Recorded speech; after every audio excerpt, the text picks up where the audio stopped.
You're about to watch Rockin Robbie live. Bunker down and see you on the other side.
What is up, everybody? Welcome to Pop Culture Philosophers. In particular, welcome to Rockin Robbie Live here tonight on Pop Culture Philosophers. I am your host, Rockin Robbie Bills. I hope everybody had a great week.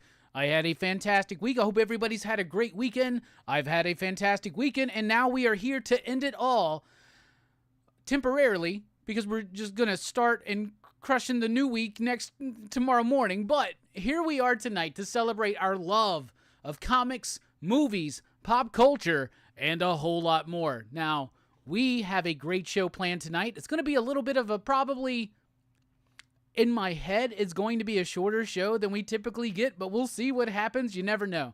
Right off the cuff, I'm going to go ahead and let you know this. Our lunar shipment hasn't shown up yet at my shop. There is no DC sneak peek tonight. That's not because I don't want to deliver the DC sneak peek, but the shipment was late, possibly because of the Juneteenth holiday on Wednesday. So that's probably it. But there's also a lot of unsettling and unnerving thoughts that the lunar shipments, now that DC is going back to Wednesday in July, right? So we got one more Tuesday, new comic book day from DC this week, and then next week it's Wednesday again. Everything's on Wednesday. So if the lunar shipments happen to be later than usual because the release date's a day later and postpone somehow the shipping schedule a few days, it might be the end of the DC sneak peek. I don't know. I don't want it to be because I love doing the DC sneak peek. I love having a reason to get those reads in early so that I can get the weekly comic book review to you sooner, as soon as possible. So once again, if you want the weekly comic book review ASAP, let your favorite comic publisher know that Rockin Robbie needs PDFs. Rockin Robbie needs shit sent to him. I need to have access to these comics as soon as possible. All right. I'm trying this new Gatorade Zero. It's berry flavored. Sure. You know, I know with Gatorade Zero, I like grape, number 1. Number 2, lemon lime. Number 3, fruit punch. Number 4, orange. Number 4, green apple. There's a green apple one that's really good. But I've never had the berry one, so let's try it out. That's not bad. It's like raspberry flavored. It's pretty good, actually. I may add that to my rotation of Gatorade Zero. Anyway, That's been my new thing since I gave up beer for the most part, though I did have a single beer last night amidst a bunch of tequila and gin. But I have, since I got rid of beer in my diet, I have added Gatorade Zero in replacement. So I've actually enjoyed it very, very much. So anyway, tonight, even though there's no DC sneak peek, we got a grand plan tonight. We're going to be talking about a new film. That's right, The Exorcism, starring Russell Crowe. It's the second movie this dude has made about exorcisms in the last year. I didn't watch the Pope's Exorcist. I haven't watched that yet. I feel like The Devil Wears My Face is way better than that, even though I haven't seen it. But I did watch The Exorcism today at the movie theater because it was not a good solid week for movie releases as far as Robbie is concerned. We'll be talking a little bit about a Kickstarter that Dynamite is doing right now, putting together in 3 deluxe hardcovers, I should say. All of the Darkwing Duck stuff. That link is pinned at the top of the chat. We'll be talking about that a little bit later. We will be having Marvel in the 90s, a little bit of show and tell, and of course, we're going to draw the winner of the 20K giveaway. So all week long, you had so many opportunities to join the giveaway. The only thing you have to do is comment on any of the videos that we did last week. That's all the videos from Rockin Robbie Live last Sunday night through the Rex and Amy and Robbie show, because I did not do the wrap-up. I had the wrap-up ready. I wanted to do it, and stuff happened, and I wasn't able to do the wrap-up, so I took one bit away. So this is what we're going to do. So we're not going to get into this. We're going to get into the giveaway after the movie review, which is a little bit later on in the show. But this is what we're going to do. We are going to, in this mug right here, right, is every single show that we dropped this week. That is Rockin Robbie Live. It is the In a Violent Nature movie review. It is PCP Movie Night for Oblivion. It is the weekly comic book review. It is the top-down, bottoms-up on Heroes Reborn, Iron Man #1, and the Amy, Rex, and Robbie show. All of those shows. All you got to do is comment on one of those, right? And I would advise you, right now, go and comment on every single one of those videos, because this is how we're breaking this down. I thought that I would be able to put like 5, 6, 7 videos into a random comment generator and do it. Unfortunately, I haven't found the option to do that. So this is what we're going to do. In here are pieces of paper, and each one of them has a different show that we did last week. So what I'm going to do later tonight is draw something from that mug, and it will tell me the video in which to generate the comments from. So I'm going to randomly pick a video, and then we're going to randomly pick a comment from that video. So really right now, what you need to do is drop out for just a second and make sure you comment on every single video that we did this week. And we have a lot of comments and a lot of people that did every single one of them, but I don't want you to be misled.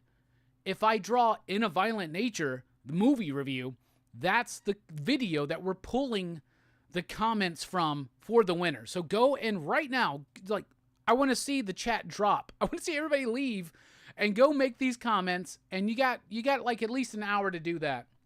And we'll pull the winner of the 20K giveaway. And the winner is going to receive a PCP mystery box, which includes, amongst other surprises, because it still has to be a little bit of a mystery, we're going to be giving away this Spider-Man Reign trade paperback.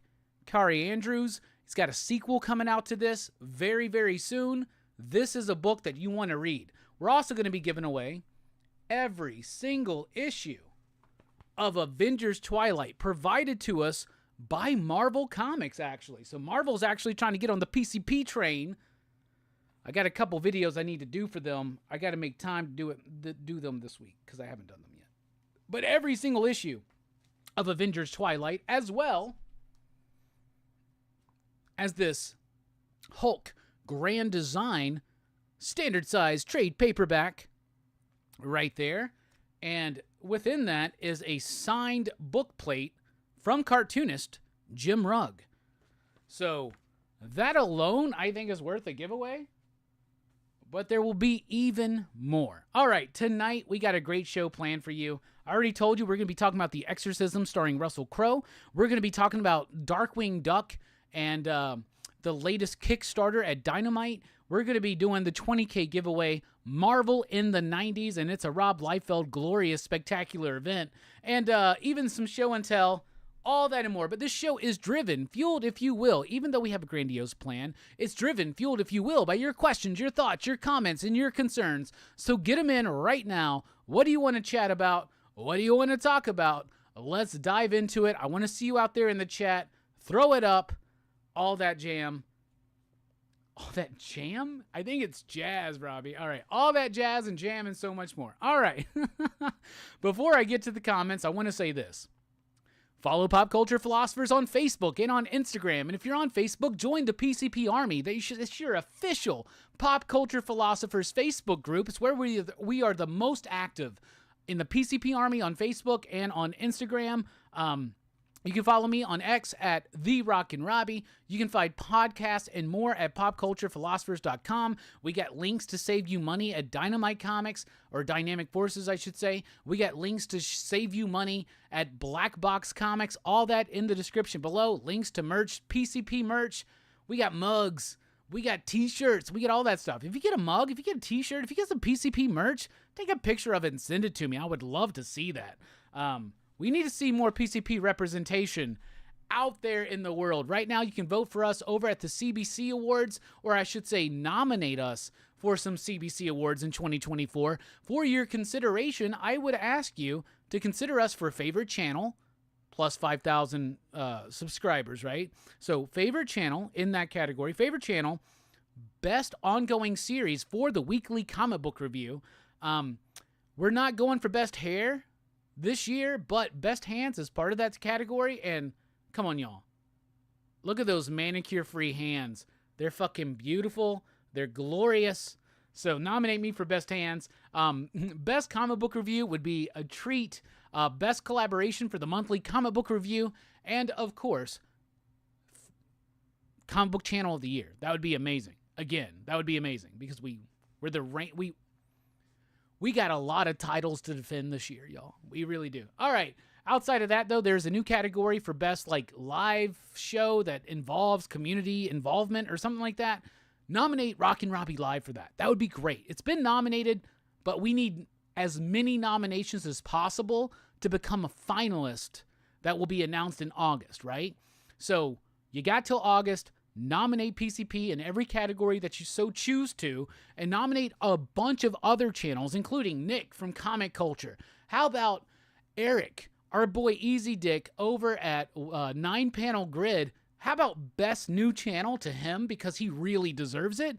But we want to hold on to as many awards as possible this year. So go nominate PCP. That's over at cbcawards.org. So there you go. All right. Also, if you want to support the channel, you can do so over at patreon.com/PCP, like these fine PCP patrons right there, or with Super Chat, which triggers a Joker video, which triggers the Hellboy song, which honestly, it's been a long road, but I think we might definitively retire that Hellboy song at some point.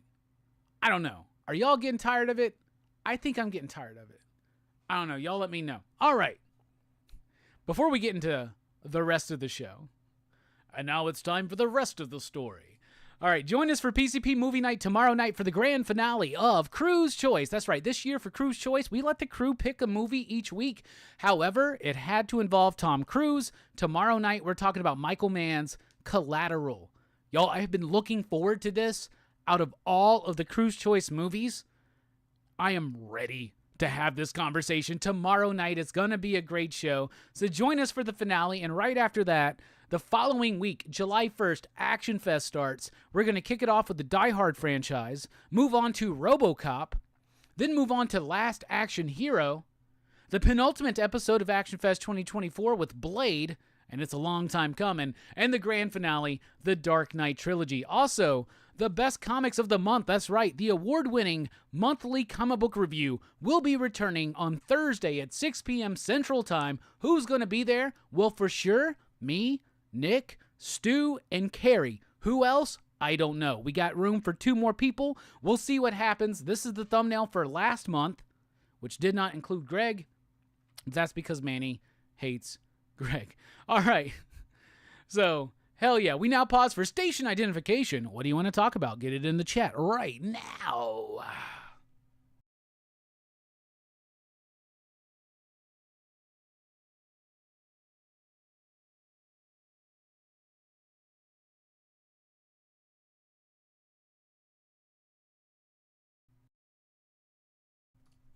All right, everybody. Welcome into the show. We're going to take a look at the comments, see who's in the building. Once you show up, throw out a station, maybe even a pop, pop, boom. Let us know that you're up in the room. This Berry Gatorade Zero is actually pretty good. Later on the show, I'm going to be trying out some new stuff. Blue Dream. What does it smell like? I'm curious now. Oh my God.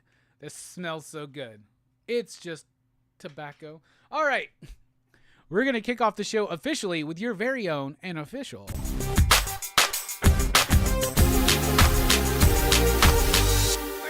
Five. All right. So we were going through the Marvel Masterpieces by Joe Jusko. We finished that last week. And now we're going through my DVD collection. I used to have over 1,000 movies on DVD, right? And then when the change to Blu-ray happened, I switched a lot over to Blu-ray, and some things I got rid of and I never replaced on Blu-ray, but there's some DVDs that I still own, because I own probably a couple hundred still. These are things that either A, I never replaced, B, were too important that I had to get rid of them. Like, I would get rid of movies to get store credit to trade into places to get Blu-rays, right? But there are some movies that were too important to even do that, and I would not get rid of the DVD until I got the Blu-ray, right? Things like Suspiria or Citizen Kane, which I actually still have the DVD for Citizen Kane. So I thought it would be an interesting experiment to see the DVDs that I still own. These are some of the movies I've owned the longest in my life, because they're on DVD, and also just to see like what I've cut through and what I've changed and whatever. So we're just going through it with the first 5. We're going to kick it off with 101 Dalmatians. Yeah, I still got a lot of my Disney favorites on DVD because I'd never really, it wasn't a priority to upgrade my Disney movies as much as it was, say, like my Italian horror or anything like that. But with that beautiful slip, there is 101 Dalmatians. I am a Disney head, so why not? All right. These are movies I picked up like a couple years ago. They're like 4 movie collections, and they're from Scream Factory. This is a 4-movie all-night horror marathon that includes What's the Matter with Helen, The Godsend, The Vagrant, and The Outing. The only one of these movies I've seen is The Vagrant with Bill Paxton, so I need to watch the other ones. Then I got this one that comes with The Dungeon Master, Cellar Dweller, which the reason why I bought this was to get Cellar Dweller, but now I have it on Blu-ray. Thank you so much, Nestor, for that. And then Contamination, Point 7, and Catacombs. Then we got a 4-movie sci-fi marathon with Arena, Eliminators, America 3000, and The Time Guardian. And I've actually never seen any of these movies yet, even though I do own now Arena on Blu-ray. All right, and then I don't have all of these, but this is my Best of Abbott and Costello Volume 2. I don't have Volume 1, but I have Volume 2, which includes Hit the Ice, In Society, Here Come the Coeds, The Naughty 90s, Little Giant, The Time of Their Lives, Buck Privates Come Home, and The Wistful Widow of Wagon Gap. Now, there's a Blu-ray now with, I think Shout Factory has done it. This may be Shout Factory, too. Doesn't look like it is, actually. I think Shout did a Blu-ray collection of all of their films. I am such an Abbott and Costello nut, but I do not own that, so I just have... I have that I have volume 2. Anyway, that's 5 movies, so that's been your official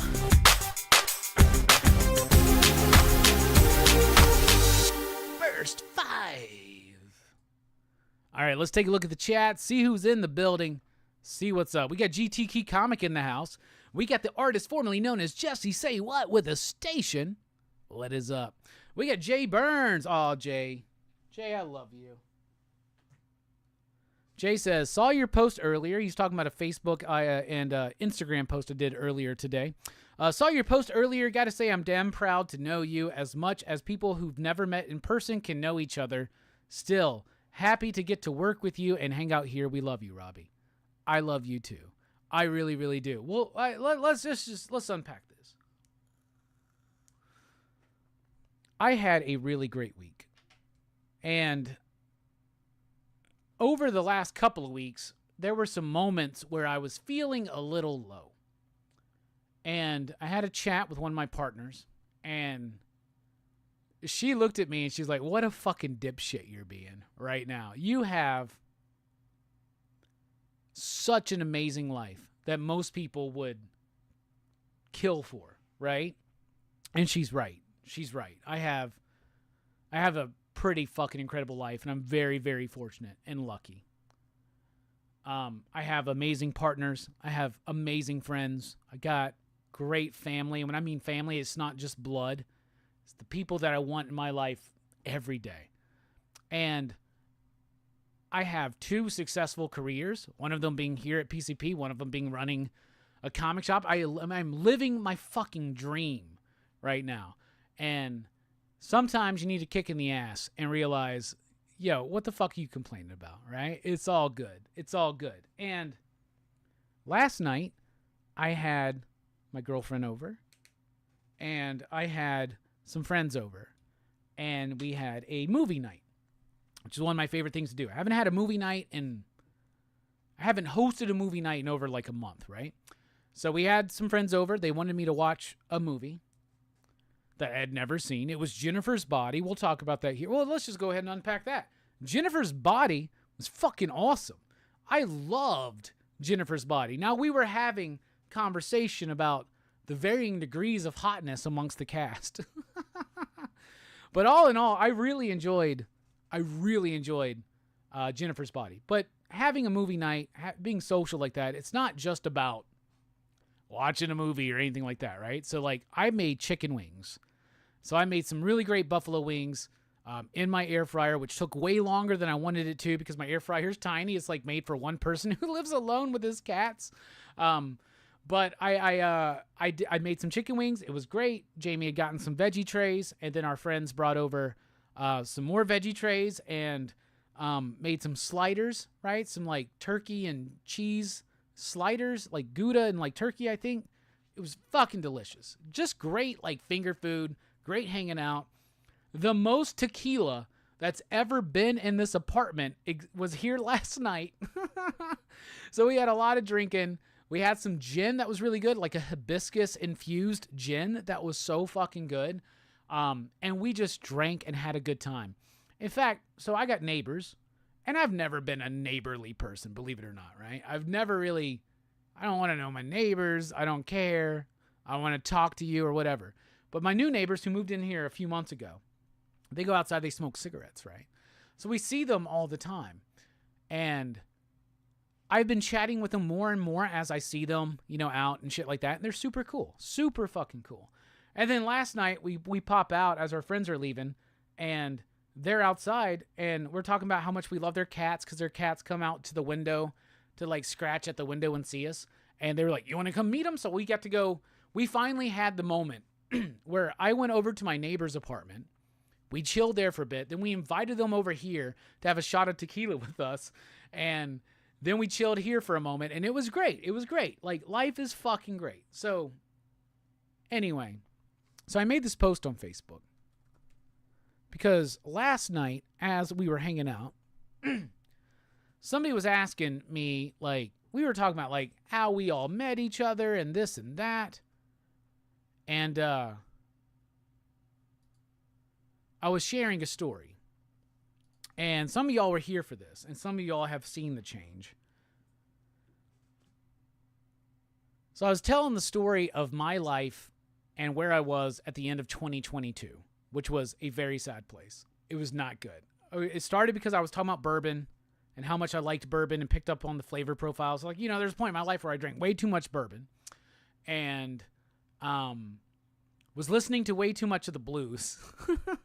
Now, I love blues music, and I was in particular talking about a song that's just, to me, one of my favorite songs of all time, The Last Kind Words. I don't know who the original artist was. I can't think of her name off the top of my head, but the original recording from like back in the early 1900s of The Last Kind Words, such fucking great fucking song. But we're talking about the era of like Horror Fest 2022 and shit like that. And I don't want to tell anybody go back to those videos or whatever, but I bet if we look at those videos, I bet we see a difference in the Robbie that you're seeing because of a lot of stuff. So let me read the post because Jay showed some love about it, and I want to share it because some people may need to hear this. So first of all, with this, I shared a picture from The Invisibles by Grant Morrison and Steve Yoll, and it said, "It's a man's life in the invisible army. Think you can hack it?" The funny thing is, it's 4 people in the picture, and 3 of them are women. Yeah, let's just say 3 of them are women. All right. So, the post was this. It's a long one, too, and I don't usually do this, and I don't usually get super personal. Last night, I was sharing the story of Robbie at the end of 2022. I was drinking way too much, listening to the blues way too often, and isolating myself from the world. I had given up hope. I was okay with the idea that I had maybe a year or 2 left, and I would just drink and stream it away and fade into the long night forgotten. Then, as she always does, chaos steamrolled into my life. I met a lovely woman who took the time to notice me and what I was going through. In 2 short months, my life changed dramatically. I realized that I wasn't loving myself, and I was actively hurting and isolating myself. She encouraged me to open my heart and invite love back into my life. Y'all need to know that she saved my life. Literally. I honestly don't think I'd be here right now without her influence in my life. Since then, I've maintained an openness in my life that has led to so many opportunities for growth and evolution. I reconnected with one of the most amazing and beautiful women I have ever known. I started being open about my sexuality. I rededicated myself to my work and my life's purpose. I made it a point to bring joy and authenticity to those that I love in this life. I won a Best Hair Award. Honestly, I have never been happier in my entire life. My days are filled with love, connection, joy, and magic. Why am I sharing all of this today? I told you it was long. I'm not really sure. Though maybe there is someone out there who is hurting and about to give up. Well, let me tell you. The universe is not done with you yet. You have so much more to learn. You have so much more to bring to this reality. You never know what's around the corner. This universe needs you. We're all in this together. That's a High School Musical reference. We're all a part of the same organism that we call the cosmos. I was done. I was at the lowest point of my life. And it all changed on a magical New Year's Eve when I took a chance that there was something more waiting for me. That this world wasn't done with me and desperately needed me in it. It's crazy to think of where I am today and where I was then. It seems easy to dismiss it and think that it wasn't that bad or that it was a different person. It was that bad. And it was me. Don't give up. Stay open. It's not been a ride without its bumps, but it all has a significant purpose in shaping us into the people this reality needs. Be open to love. Be open to change. Be open to friction. Be open to joy. Be open to pain. Be open to chaos. She'll never let you down. So that's what I shared, because after having friends over last night and truly realizing this, and honestly, when I was telling the story about me at a certain point in my life not too long ago, like a year and a half ago, I felt so disconnected from that Robbie. I felt like, who is that guy? What the fuck? Why am I acting sad when I have literally changed my life for the better within a year and a half? And I say my life changed dramatically in 2 months, and it did. But there's some rocky patches in there, for sure. I'm not going to lie to y'all. I still get back into some bad habits I have of self-defeating thoughts. And one of the things I've learned about myself over this time is I am really good at wanting, and I'm not the best at having. I'm really good at chasing something I want, and once I have it, it's almost like I don't know what to fucking do with it because the chase is gone. It's almost like the thrill is gone. It's weird. It's weird to describe. But I'm trying to be better at that, and y'all help me be better. Last year I made some really bad financial decisions that I'm still literally paying for right now. I almost died in 2015. I'm still dealing with medical debt over that. And it's been a rough year, actually, in certain aspects of my life. But I've made it. I'm still here. I'm still standing. I'm not even fucking lying. I am so comfortable in my own skin. And I don't want to name names too much because my partners and the people in my life might want to maintain their privacy. But H and J and K, I love y'all so much. Y'all mean so much to me, and I'm a better person and a better man and a better fit for this world with y'all at my side. So thank you so much. Anyway, let's take a look at the rest of the chat. I feel like now we should take a break. So anyway, Jay, I love you. Thank you for noticing. BJ is here with the station. We got Anissa in the house. What is up? The name changes with an Ola. Dynamite's in the house with, this isn't where I parked my car. Dude, where's my car? Chill Out Man is here, says, happy Sunday, you beautiful mother lovers. I'm on one tonight. Bruh, you better be careful. Figure drawing in the house. We got 9-panel grid in the house. Ariaga. Hell yeah. John, that's my real name, Smith, with a station. How you doing, John? Good to see you here.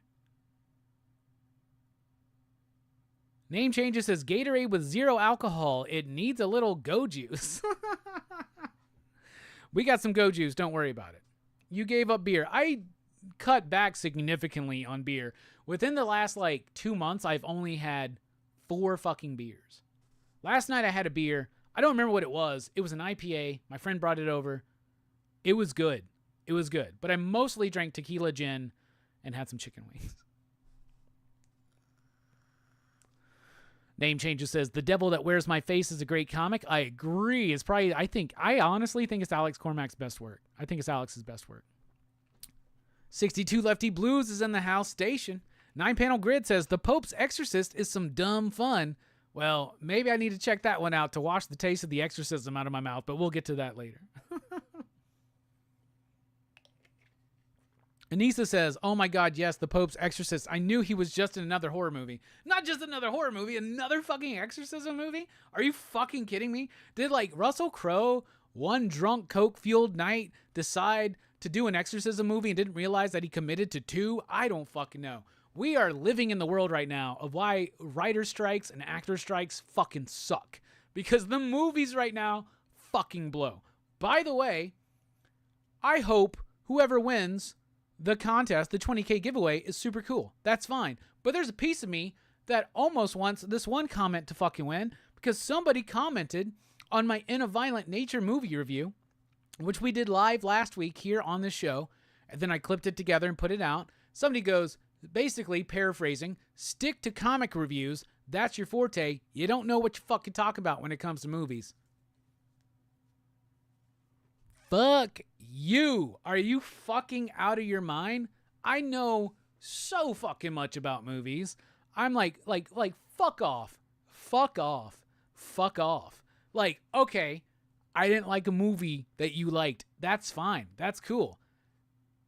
But fuck you. Like, do not tell me that I don't have a right to share my opinion about cinema. Fuck you. Fuck you. Sorry.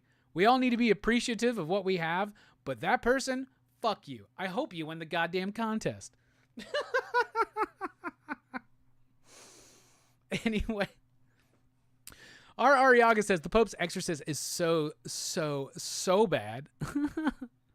Name Changes says I would have joined the giveaway, but I'm Canadian. Well, I'm sorry. Jay says I got to interview Amanda Dybert and Trish Forstner for the Friday original art show. It was so awesome. Hell yeah, bro. I bet that was awesome. Trish is super cool. I've met her on stream. I've met her in person, but I've never met Amanda. But I think Nick wants me to do something this week. We'll see what happens with the schedule. Alex, what is up? We got Comic Culture in the house. Dean Pool is in the house. Station. Jam hands, yeah, I know. What's up, Andy? What's up, Ken? I'm just Ken. Anywhere else I'd be a 10. Somebody did that karaoke on Friday. I appreciate you, Eric. I appreciate you, Nick. I fucking love y'all so much. Nominations are open now.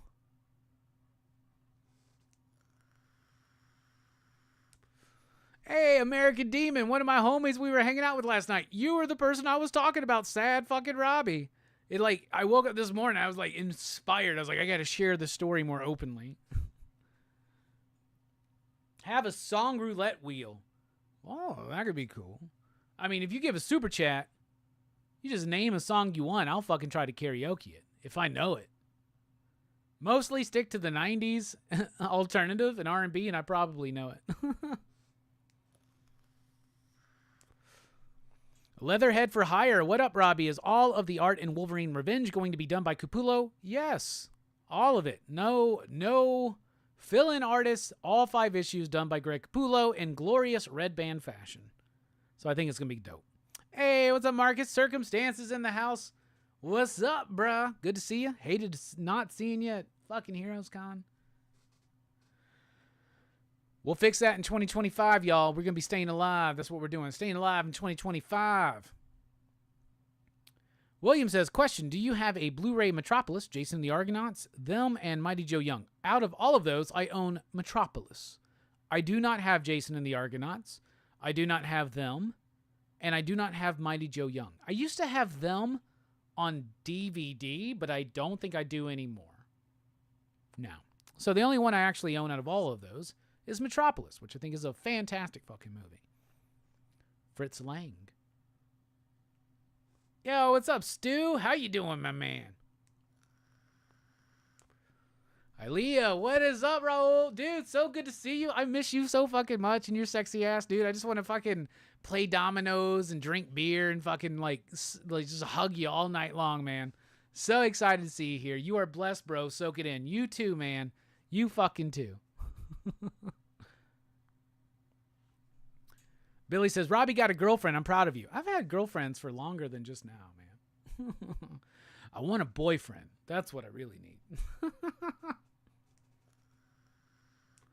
William says, everybody loves Jennifer's body, and that is why she can't keep a man.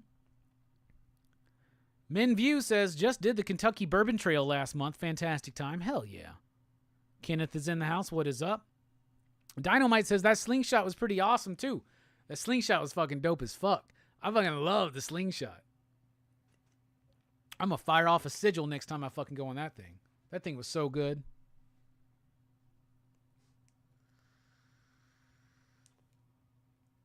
Be open to wearing your Yankees hat again. I wear it occasionally. But, I mean, look at this. I just got a fresh cut, too. I feel really good about the cut this time. Did a little slightly different stuff to it.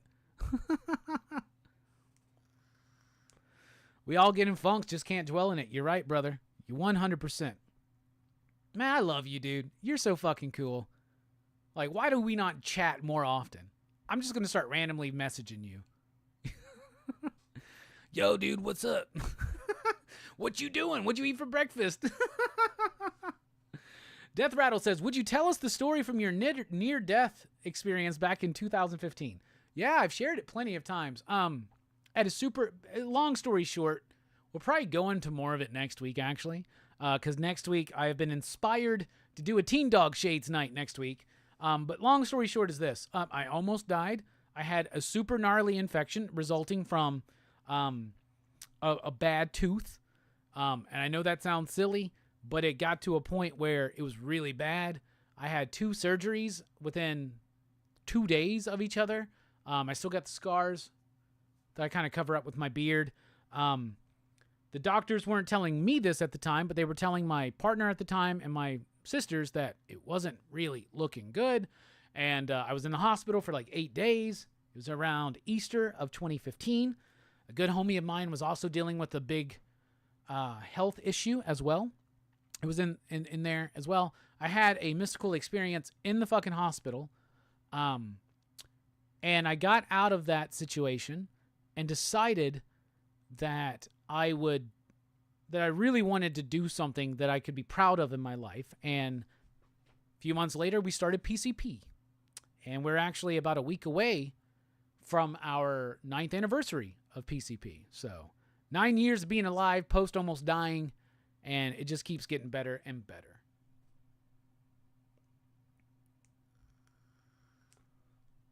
Julian says, you are the man, Robbie.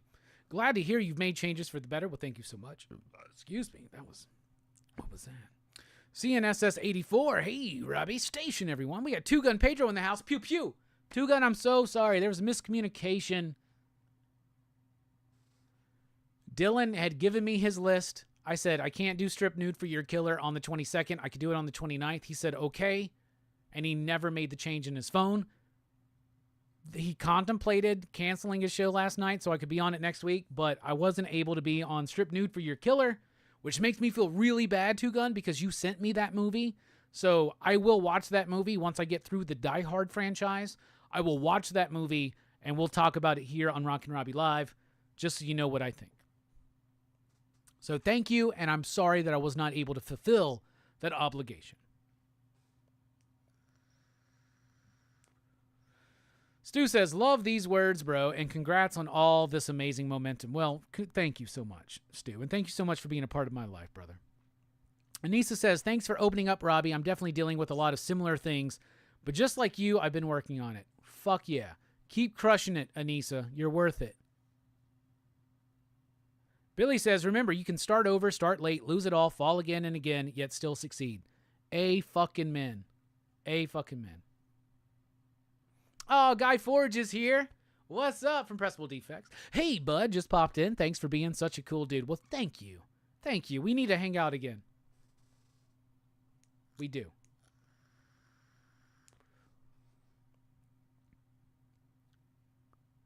CNSS says, ignore the haters, bro. Keep doing what you're doing. Those panel movie reviews are so much fun. Yeah. But fuck that dude who said that I should stick to comic book reviews, because I probably know more about movies than that fucker. Whoever it was. And if you're here, I love you. I get it, though. You're like, sometimes I'll get on YouTube and I'll be like, this motherfucker didn't know what the fuck he's talking about. Hey, we got Taki in the house. Station. What is up, my dude? Hey, when I'm back to work tomorrow, I'll send me privately your PayPal information or whatever, and we'll get that book sent to you, bro. American Demon says, station. I still don't know what that means. Get the fuck out of here, Austin. You're ridiculous. We got to show you Bill and Ted, like next movie night. We got to do Bill and Ted. Is that what we're saying? We got to do the Bill and Ted triple feature night. That's what you're telling me. Aw, I appreciate you, bro. Hey, we got Carrie in the house. What is up? Carrie will be joining us on Thursday's monthly comic book review. That's going to be super fun. Hell yeah, highly.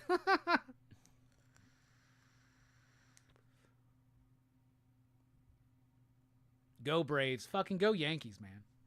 Are they playing right now? Did they play earlier? What the fuck's going on?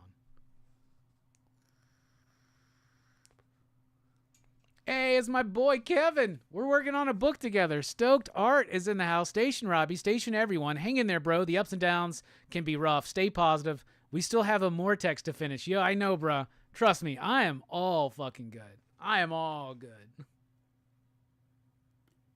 It took one of the chicks I'm dating to fucking remind me of that. It's ridiculous. Ariel Flores says, I had an uncle that passed away from a tooth infection. Glad you made it. Well, thank you so much. It was pretty bad. It was bad. Take care of your teeth. I still need to learn that lesson.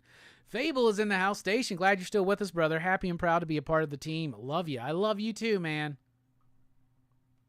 And we got a super chat from Taki. Teen Dog next week. Hell yeah. Hell yeah. Thank you so much for the super chat. It really helps support the channel, as you know. So we appreciate that. Thank you.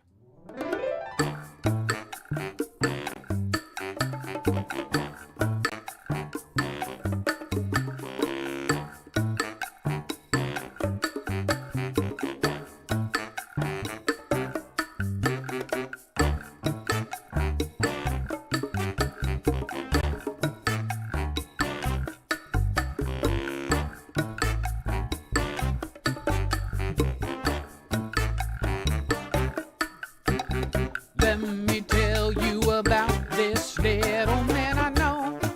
His name is Hellboy. He was sent to the earth some long time ago to save it or destroy. Brought to this earth by Rasputin, son of a demon and a nun who had the sex with the demon, but was raised by Professor Broom.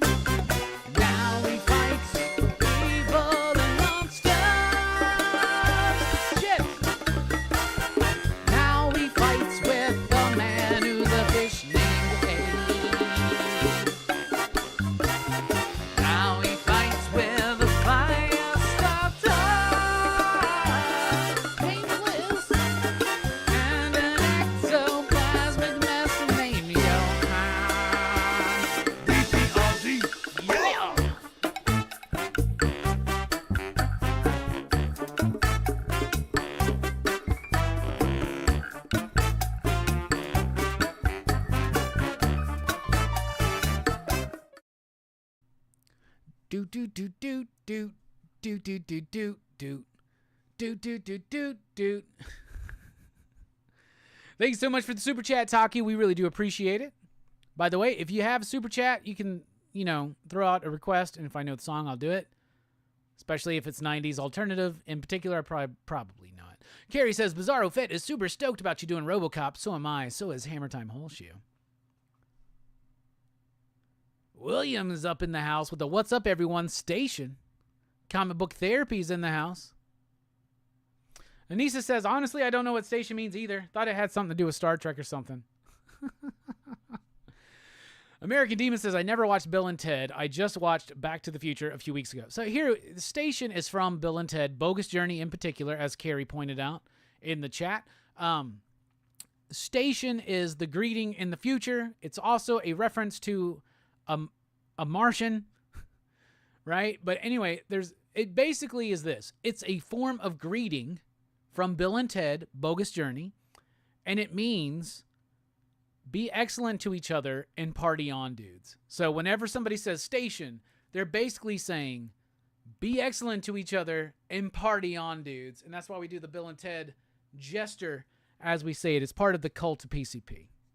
So now you know what station means. Now you can vigorously shout out station in the chat.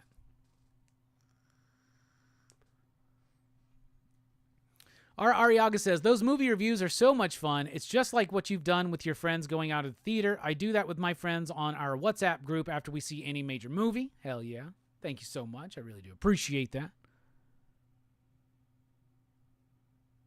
Jay says, when I hear station from this crew, it means we are all welcome here. Absolutely.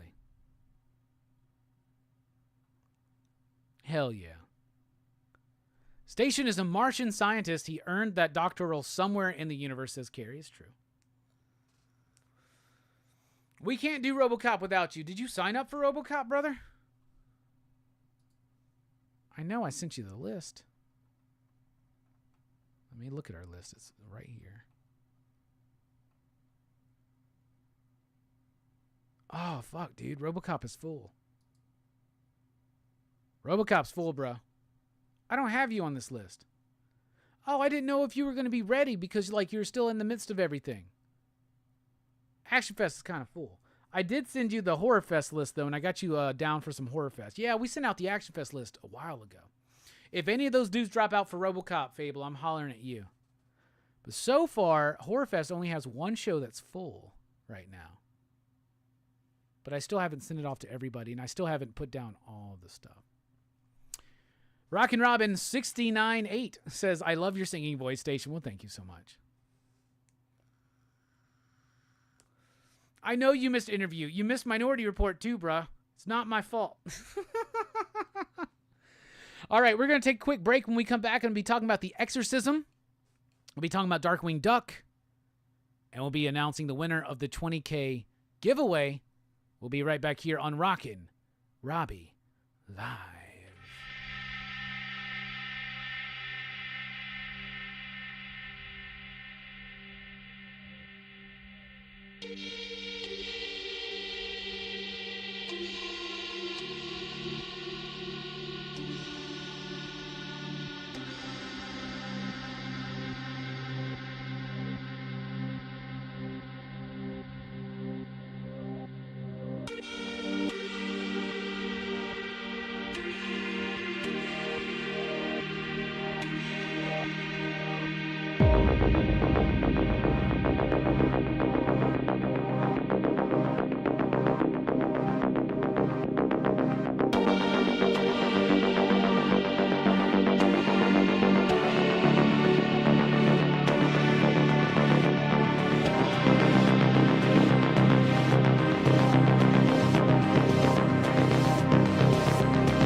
Welcome to Pop Culture Philosophers. I'm Rockin Robbie Live.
Hey everybody, welcome back here to Rockin Robbie Live on Pop Culture Philosophers. I'm your host, Rockin Robbie Billups. This is where we gather and talk about movies, comics, pop culture, and a whole lot more. We've already done some bullshitting. We got all the sentimental stuff out of the way. I love you all. Thank you so much. We really do appreciate it. Join us over at Facebook and on Instagram. You should follow Pop Culture Philosophers there. If you're on Facebook, join the PCP Army. That's the official Pop Culture Philosophers Facebook group. You can follow me on Twitter/X at the Rockin Robbie, but we're most active in the PCP Army on Facebook and on IG.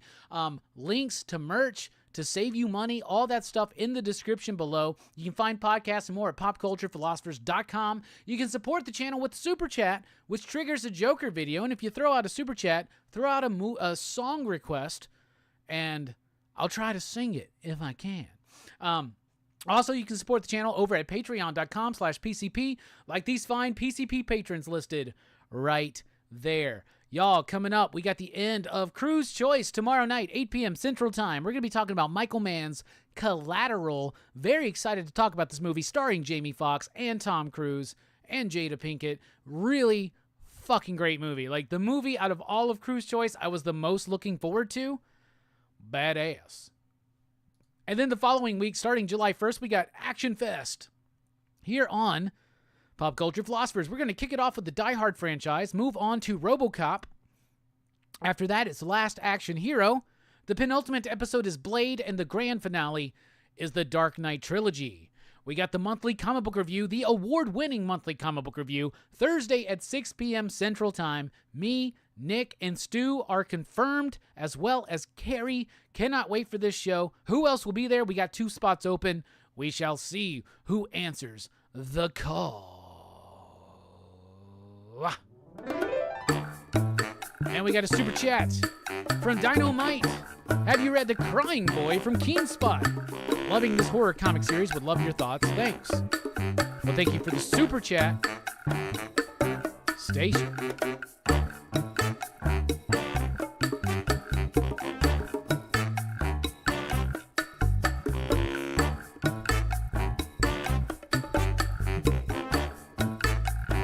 Let's do it. Let me tell you about this little man I know. His name is Hellboy. He was sent to the earth some long time ago to save it or destroy. Brought to this earth by Rasputin, son of a demon and a nana who had a sex with the demon, but was raised by Professor Broom.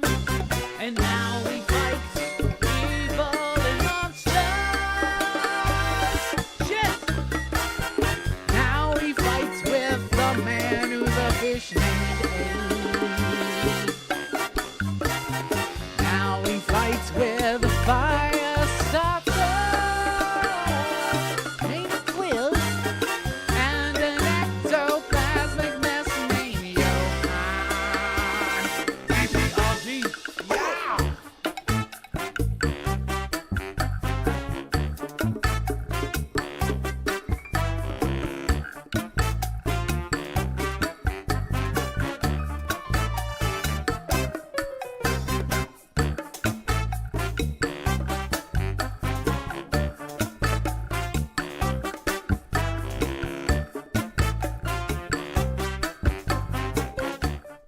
To answer your question, Dynamite, no, I have not read The Crying Boy. It is something we stock at my shop, but I have not read it. It sells out all the time. We don't have any surviving copies. I need to check that out. Let me write it down. I got to try to get a hold of it and read it and let you know what I think about it. So thank you so much for the super chat. $10 super chat means I might be able to activate my Max tonight and watch House of the Dragon, which I have not watched yet, but I really want to. I have only still seen the first episode of The Boys Season 4, and I loved it. I got to get into it, but it's been a pretty busy week. Carrie, it's not too late to go and comment on those videos right now. Austin, my boy, says, about to go watch Hold. I thought you said, about to go watch Hold, boys. About to go watch House of the Dragon, boys. But the phone will be near. Austin, I hope you enjoy it. I need to get back into that real quick. Austin, everybody, throw a station out for American Demon. By the way, I had a chat with him last week here on the show about his upcoming Kickstarter, or his Kickstarter is going on right now, Envy. Somebody please throw out the link. Seriously, go check out Envy, support the dude, and give him a mighty hearty station, because this dude helped me move a couch out of my apartment last night. He shows up, and I'm just like, hey, man, I need you to help me move this fucking couch. Before we get too drunk, I need you to help me move this couch. And you know what? He fucking did it. So thank you so much. Fable says, RoboCop is a super layered action movie. Absolute 80s gem. I agree. We almost did all three of them, Fable, but I decided just to do the first one. No reason to subject everybody to RoboCop 2 and 3. I don't want anybody... We really need to focus on how good RoboCop is what we need to do. Rogue Collecting is in the house. What is up?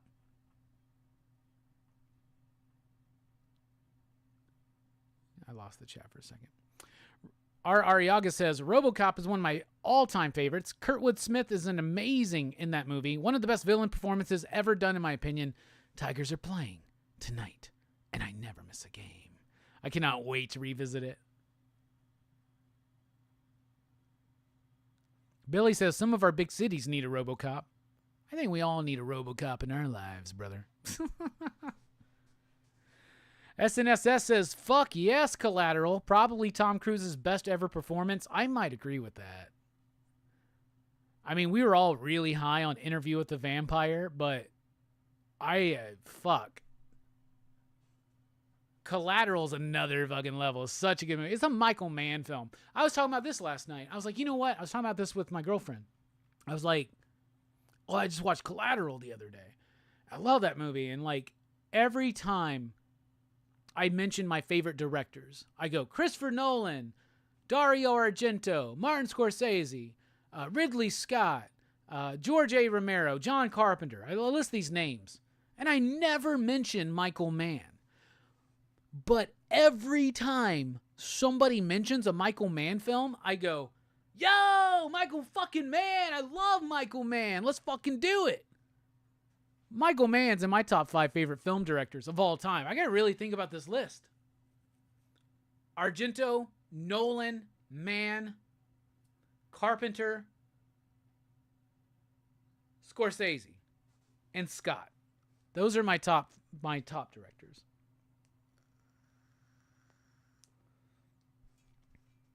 Billy says, Tom Cruise is freaking awesome in Born on the 4th of July. I agree. That was one that we thought about. Billy says, I like The Last Action Hero. It was just a little bit before its time. I have not seen it since its time, so it's going to be an interesting rewatch.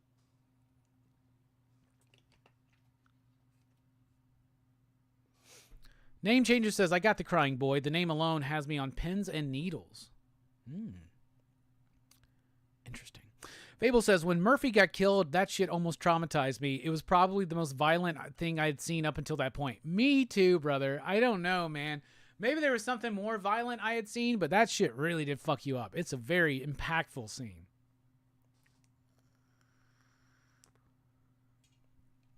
Yo, Robbie from Earth 2 is in the house. What's up, Bateman? What's up, Big Robbie? I'm so glad you are in my life, and I'm always excited to see you and talk about comics and life in general.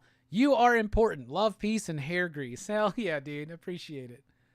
Oh, and a generous, super fucking generous fucking super chat from Robbie. Robbie, what do you want to hear me sing? Pick a fucking song. Pick a fucking song, man.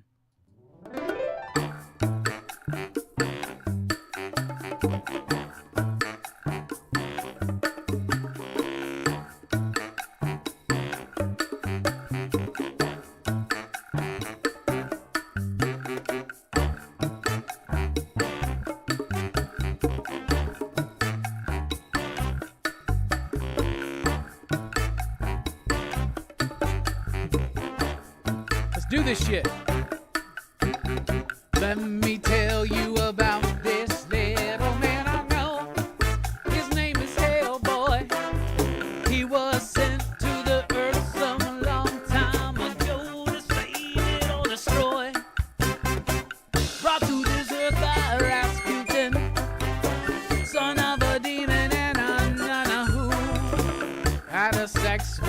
a demon, but was raised by Professor Broom.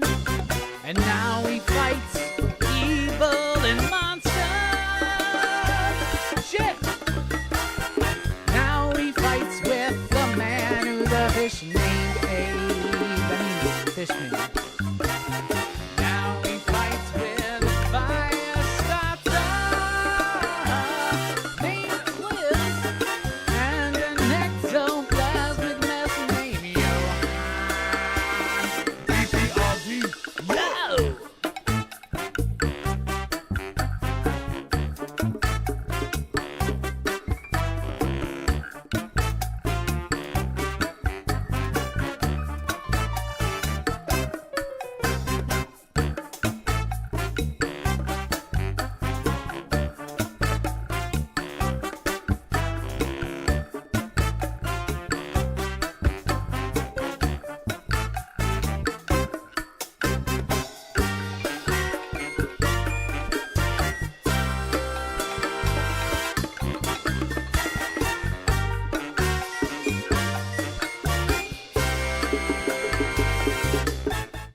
All right, Robbie, I got a shot for you. That's some of the massive amounts of tequila that were left over from last night. Go Yankees. Here's to you, Bateman. Delicious. Delicious. I fucked up the other night at karaoke. I went and got the table shots. I was like, get us a shot of tequila. Do you want it dressed on? I was like, all we need is fucking lime. So we just get warm tequila and some lime, and everybody's like, bruh. And I'm like, come on, get the fuck out of here. All we need is a lime. I don't even need that, to be honest with you. But if I'm paying $10 for a shot, give me some fucking lime, please.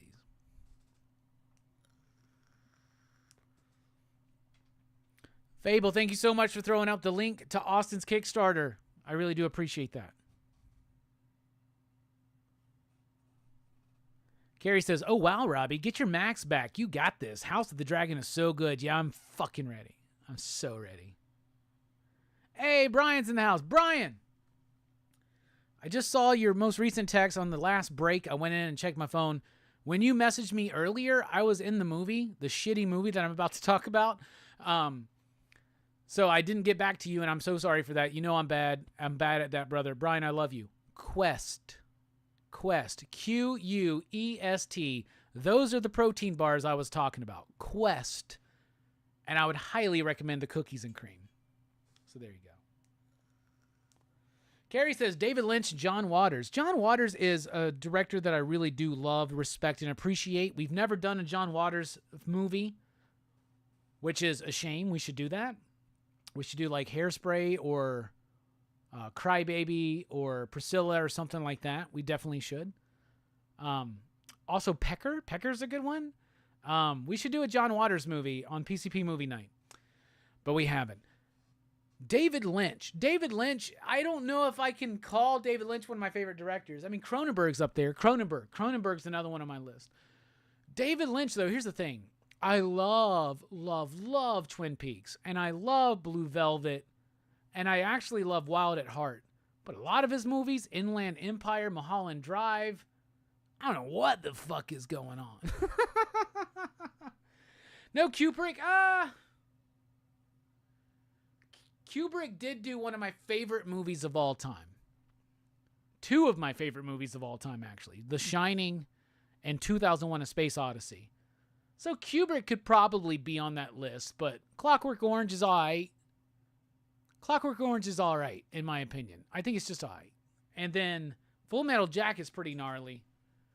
But Shining and 2001 are amazing. They're brilliant films. So yeah, I guess he could be on that list too. Oliver Stone. I really love. Am I tripping? Oliver Stone did Platoon, right? Don't fuck with me, y'all. Oliver Stone did Platoon, right? Who did fucking Platoon? Why am I tripping? I should stick to fucking... It's Oliver Stone. I guess I should stick to fucking comic reviews. All right. Oliver Stone, Platoon. Scarface is okay. I don't like Scarface as much as other people. Any Given Sunday is a good one. His history of the U.S. is something I love. I love his JFK documentary. JFK is actually a good movie, too. Yeah, Oliver Stone's good. I wouldn't put him in my top 10, but he's definitely in my top 50 for sure. Like a prayer, Madonna, says Frankie. Well, if Bateman doesn't have a request. Though I may try to do something that I think Bateman will like. CNSS says, Michael Mann is a generational level talent and so underrated in our time. Have you guys ever reviewed Heat for PCP Movie Night? What a masterpiece. No, we've never reviewed Heat. Heat is a fucking masterpiece, and we need to. I have dedicated myself to doing a Michael Mann film every year now. Because when we kicked off Crew's Choice, we did Days of Thunder, but the next week we did Risky Business. And I kept saying, this feels like a Michael Mann romantic comedy, right? Like an 80s sex comedy by Michael Mann. And it got it in my head. Somebody, I don't remember who right now, sent me Thief for my birthday, which I've never seen, starring James Caan, Tangerine Dream score, Michael Mann directed. So yes, we're doing Thief for PCP Movie Night next year. And I've already been asking people, I was like, would you consider Heat an action movie? Because I really do want to do Heat, and I love fucking Heat so much. The only Michael Mann film we've ever covered on the channel, actually, is Manhunter, which is a favorite of mine. And I like to be bold in my life. Bold and daring like a Doritos chip. And I like to say shit like, Manhunter's better than Silence of the Lambs, you fuck-offs. Islands in a Stream. What the fuck is that, Bateman? I don't know that song. Dolly Oh, I know this song. This is the one that's like ba-dum ba-dum ba-dum ba-dum ba-dum ba-dum. Okay, I only know the hook, and I only know the hook because of Ghetto Superstar. So I'll do the hook of both of those. Ghetto Superstar. That is what you are. Lying in between. Fuck, I don't remember the. So there's that. And then we got what is it? It goes, Islands in the Stream. That is what we are. No one in between. How can we be wrong? Sail away with me to another world. We can rely on each other. From one lover to another. That's the best you got on that one. James Cameron's all right, Fable. I'm not going to be like snorting his dick like you are, man. I'm just saying. Oh, that shot of tequila got me wound up. Ghetto Superstar. Might is what you are. Oh, I love the Quest bars. They're so good.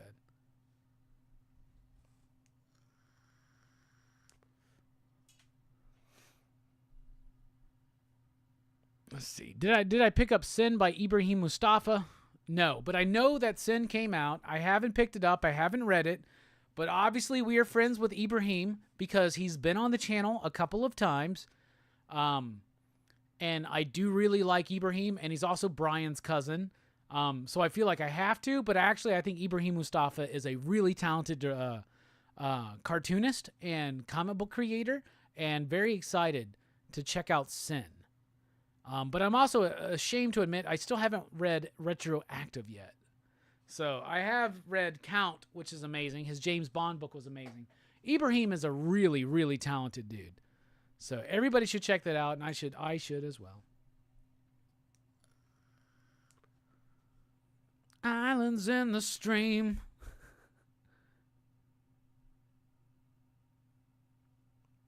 Gary says, if you ever do Hairspray or Crybaby, I'm so there. Wait, you ain't going to be there if we do Pecker? Get the fuck out of here. You crazy. 62 says, Brian De Palma? You know what? That's tempting to put him on the top. John Borman. Who's John Borman? I guess I should stick to fucking movie reviews or comic reviews. Oh, Excalibur's Deliverance. The only 2 movies of his that I've seen. Oh, fuck. He did The Exorcist 2. Get the fuck out of here, 62. That's like the worst Exorcist movie. Oh, yeah, Dr. Strangelove. I always forget that that's fucking... I always forget that's Kubrick for some reason.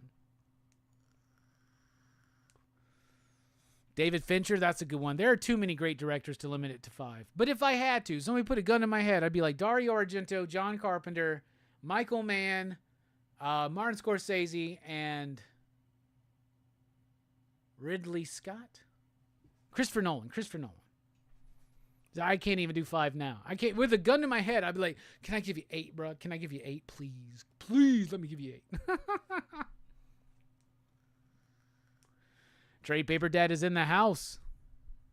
It was Donahoe that gave me Thief. Thank you so much for reminding me of that.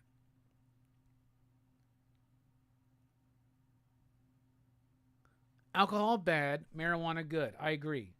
That's why we're about to get into that a little bit. Just here a little bit. Give me a bad James Cameron movie.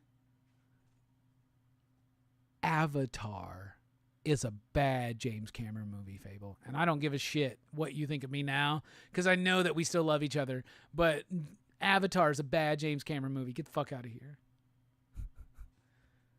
And Aliens is not as good as Alien or Alien 3. How about that, motherfucker? How about that? How's that make you fucking feel, dude?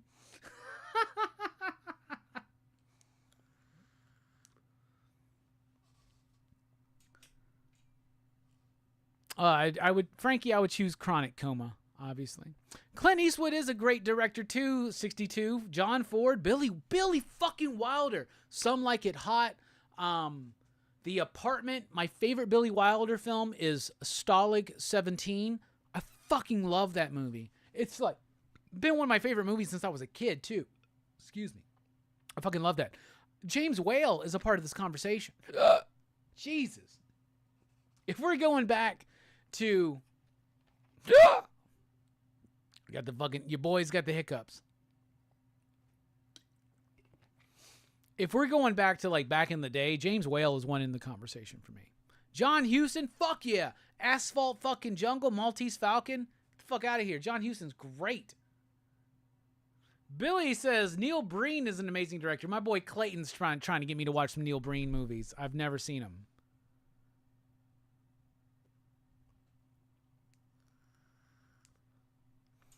CNSS says, Ghetto Superstar. Oh my God, bro. I haven't heard that one in decades. Just brought back a flood of memories. That's a good fucking memory. Praz and fucking Mia. I love Mia. She did a song with Silk the Shocker I love. Somebody Like You. What's that song go? How's that song go?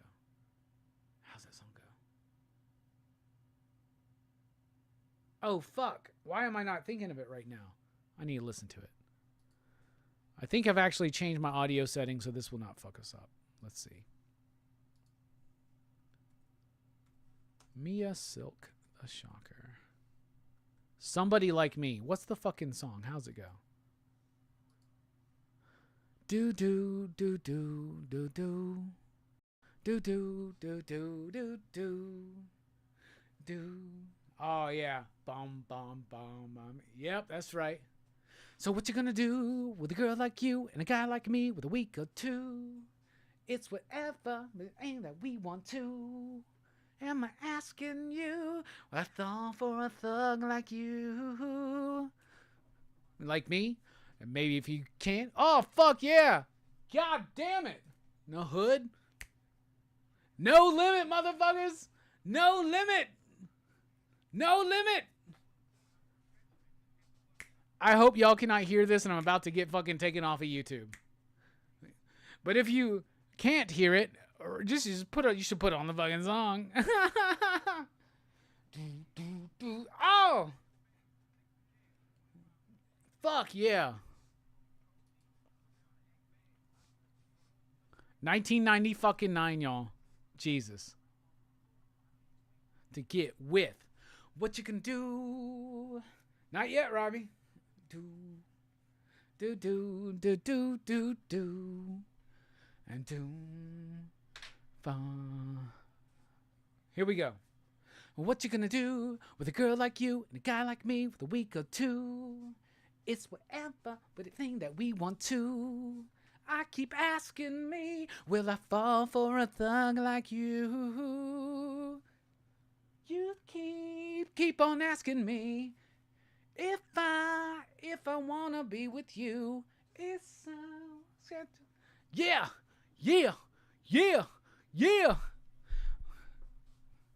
Chances and shit. Oh yeah. Manches and shit. What? I fucking love Silk the Shocker. That dude's got the most off fucking kilter fucking flow out of anybody, and I fucking love it.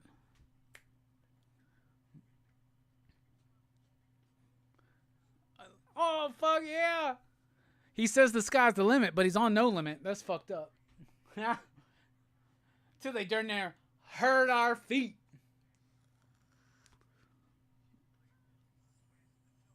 Fuck yeah. I wish y'all could hear it. I wish I could play the music for y'all. How about that? Fuck yeah.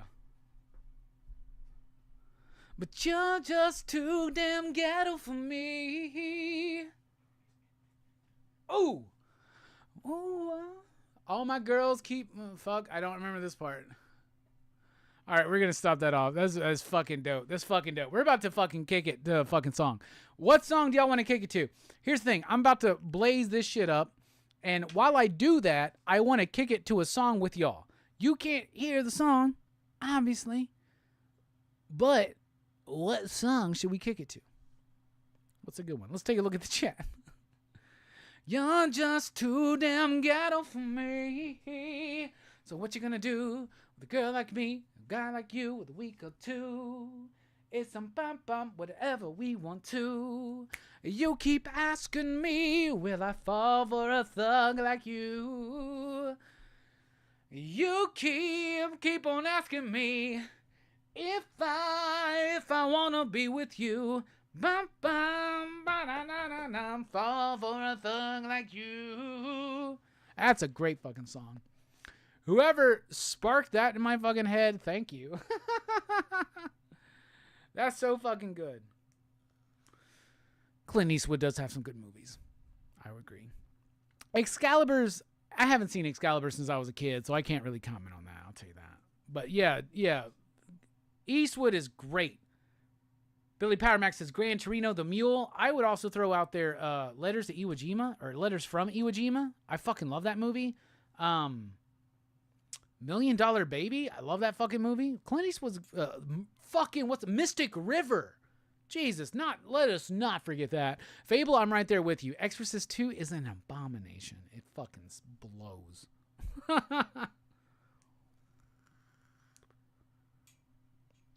American Sniper's all right. Midnight in the Garden of Good and Evil is fucking amazing. That's a great one.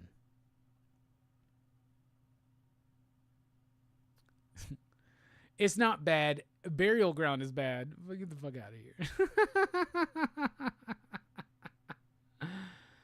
You keep on asking me.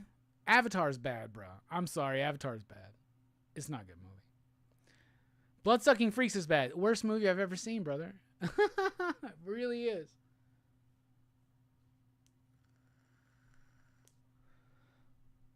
You keep on asking me if I wanna be with you. Oh, get the fuck out of here about Exorcist 3. Exorcist 3 is like the second best psychological thriller of the 90s, right behind Jacob's Ladder, bruh. Get the fuck out of here. Fable, fuck you. You'll never be on the RoboCop stream now. Oh my God. Bizarro Fett says, had to pop in for the Alien 3 love. I'm glad I'm not alone. Bro, you're not alone, man. I'm right there with you. I love you. Fuck yeah. Going clubbing tonight? I wish. That was a couple nights ago. CNSS84 says, regarding Michael Mann, what did you think of his Miami Vice movie? Not the strongest from a critical standpoint, but the ambiance and the soundtrack definitely nailed it. That movie was a straight up vibe. Yes, I fucking agree. First of all, Michael Mann created the original Miami Vice. So if anybody's going to do a Miami Vice movie, it should be Michael Mann. And he should do it with Colin Farrell and Jamie Foxx. I fucking love that movie. Yeah, critically, stylistically, maybe not his best work. I don't give a fuck. I think it's awesome. I think it's better than The Keep. You know what I'm saying? Which he does not like, but his Miami Vice movie is amazing. And I love this like Collateral Miami Vice era where he's like super into digital filmmaking. Like, it's so fucking real. Michael Mann makes me feel like, oh, I could just pick up a video camera and go make a fucking movie. Well, no, we're not all Michael Mann, but Jesus, he kills it. Papa Ken says, I always knew you were a No Limit soldier. You know I am, bro. I'm South, man. Come on. Will I fall for a thug like you? You keep on asking me if I wanna be with you. We're about to get into it. Ninth configuration's fucking dope. I love ninth configuration. Exorcist, ninth configuration, and Legion, aka Exorcist 3, fucking brilliant. That's the Exorcist trilogy right there, y'all. Anybody else with other opinions can get the fuck out of here and stick to comic reviews. All right. Let me go ahead and record this. Hold on. All right, we're recording. Okay, recording. Here we go. Make sure everything's set up. All right.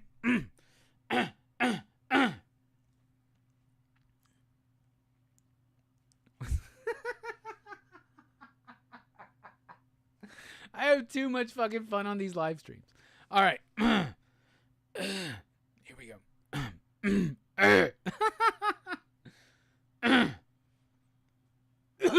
All right. Hey, everybody. Welcome to Pop Culture Philosophers. I'm Rockin Robbie Billups, and no, I will not stop reviewing movies, especially new horror films. And tonight we're talking about the second Exorcist-themed movie that Russell Crowe has done in the last year. Tonight we're talking about The Exorcism.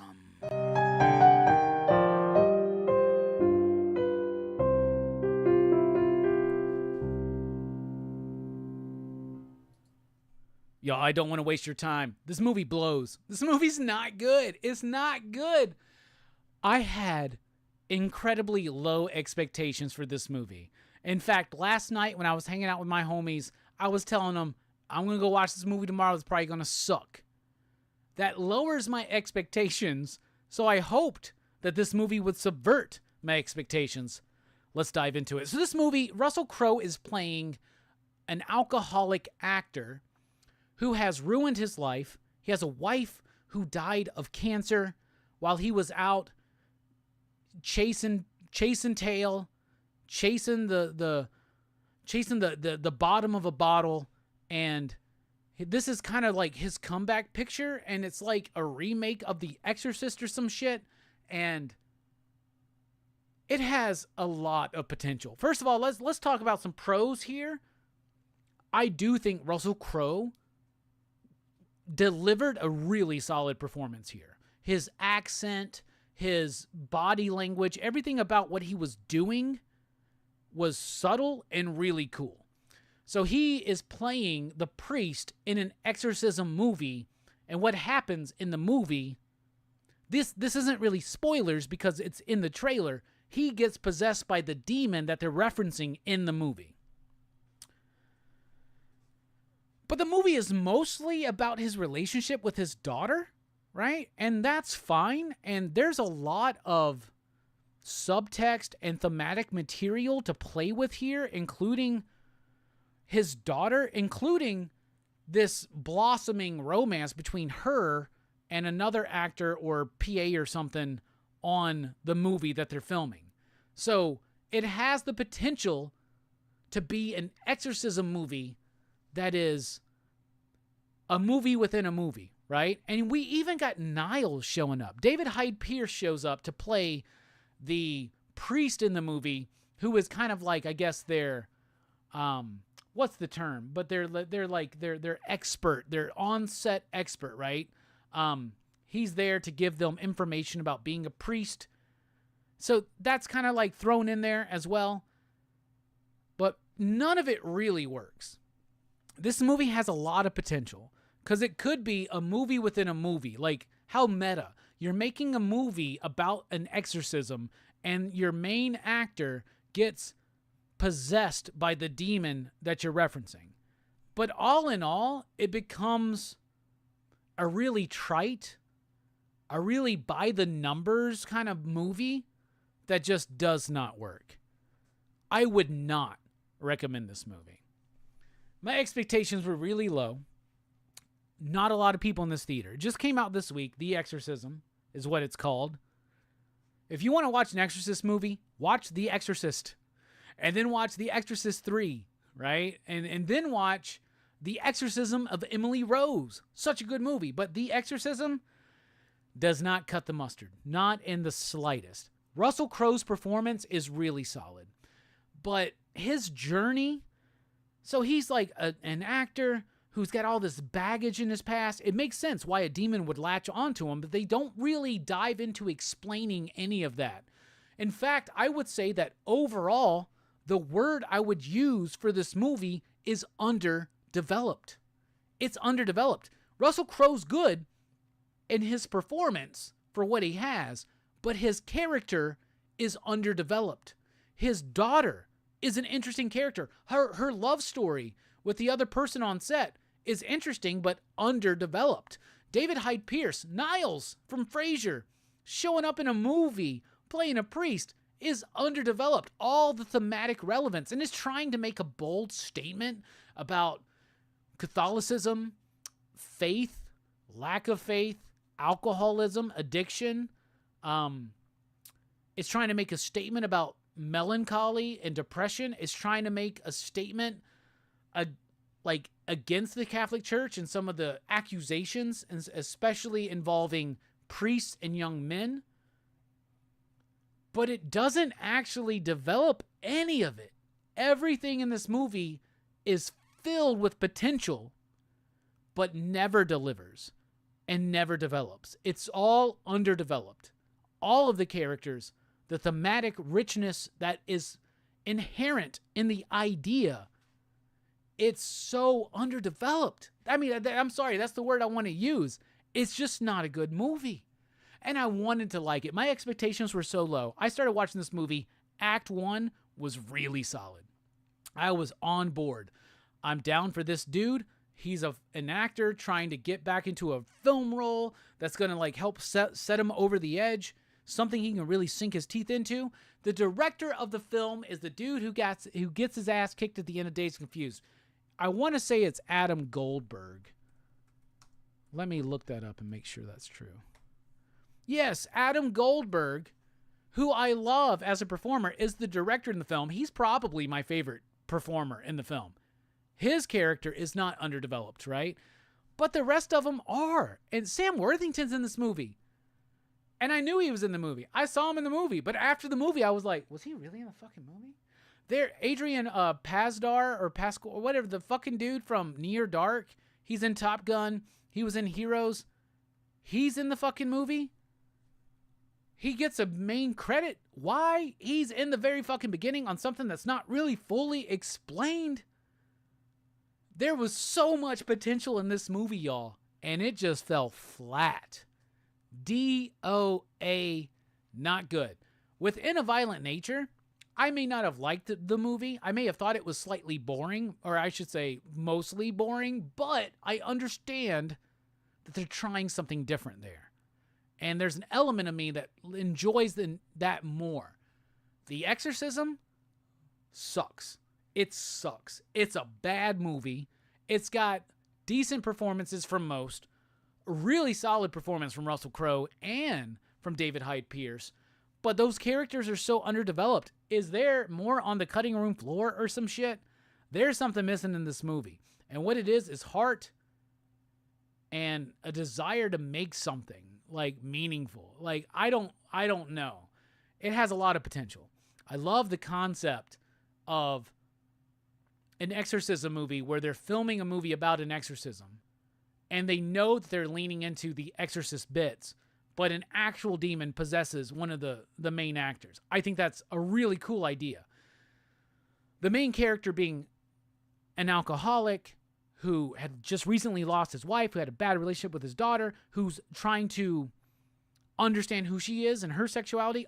That's a lot of potential there that they just kill it. They just kill it. Act 2 starts and it gets dull and boring and by the numbers, and Act 3 is some bullshit, to be honest with you. Not a good movie.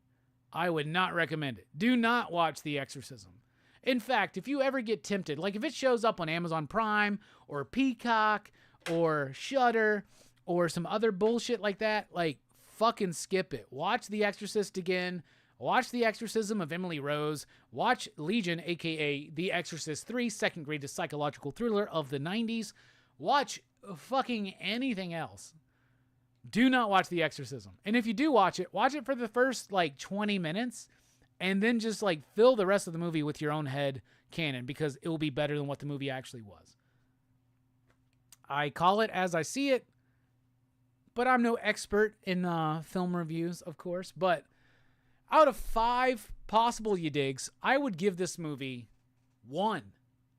Half a you dig because they made a fucking movie, and half a you dig for the performances of Russell Crowe and David Hyde Pierce, even though their characters are underdeveloped, and maybe even a .0000069 for the music, because the music's not bad, but doesn't influence the movie enough, if that makes sense. So, yeah, 1 out of 5 you digs for The Exorcism. I thought the movie sucked. What did you think? Let me know in the comments down below.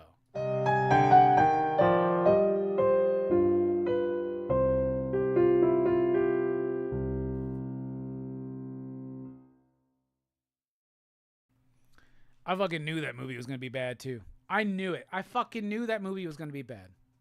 I knew it. But I wanted to go to the movies. I should have watched The Watchers.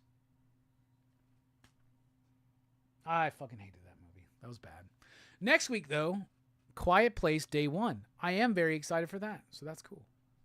Let's take a look at the chat.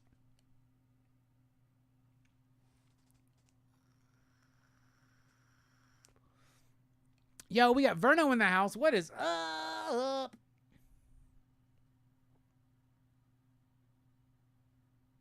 Neighborhood Merc is in the house. What is up? Snow Informer. Informer. You know me like it blam. I like it boom boom down. That, I've honestly thought about this, CNSS. If I learned Snow Informer, if I learned that song, Informer by Snow, I would kill karaoke. Oh, it ain't my fault. Did I do that? It ain't my fault. Did I do that? It ain't my fault. By the way, speaking of No Limit, Ghetto Fabulous, that album by Mystical, my favorite No Limit album. Outside of No Limit Top Dog, Snoop Dogg, that's a really great album. It's when like we got Dre and Snoop back together. It's good. It's good stuff. Actually, no, I take all of it back. Ghetto Fabulous is my second favorite No Limit album. Number 1 is The Last Meal. The last No Limit album from Snoop Dogg. That album is the fucking shit. That album is amazing.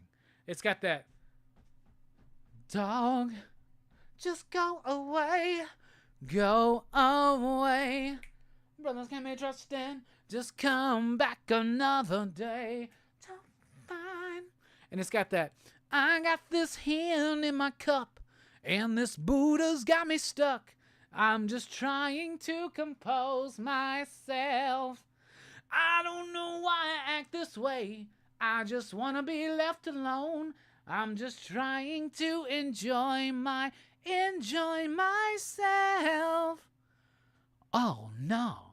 Who is it? It's motherfucking Snoop Dogg. That's some good shit. The song's called Hen and Buddha.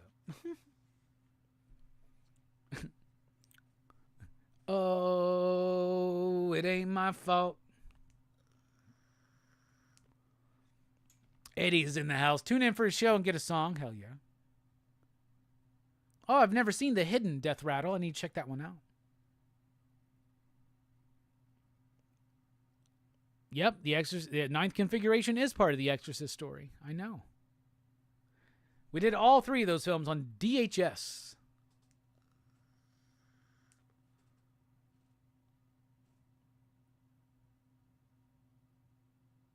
For a moment there, I thought Robbie was going to do an ASMR movie review. Hey, everybody. Russell Crowe should be banned from making horror movies. No, Russell Crowe needs to choose better movies, is what I think. I think there's a lot of potential there in that dude. Dynamite says, now you need to watch The Pope's Exorcist and compare them. I think I do. I love you too, Verno. I've been reviewing horror movies before you, man. That's all.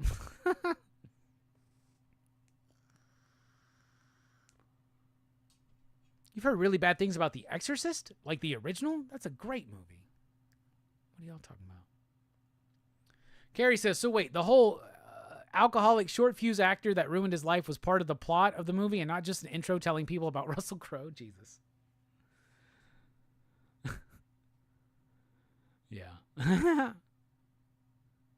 There was a movie with Anthony Hopkins as a priest that got possessed. I forgot the name, but it was pretty good. The Right, Jay thinks it is.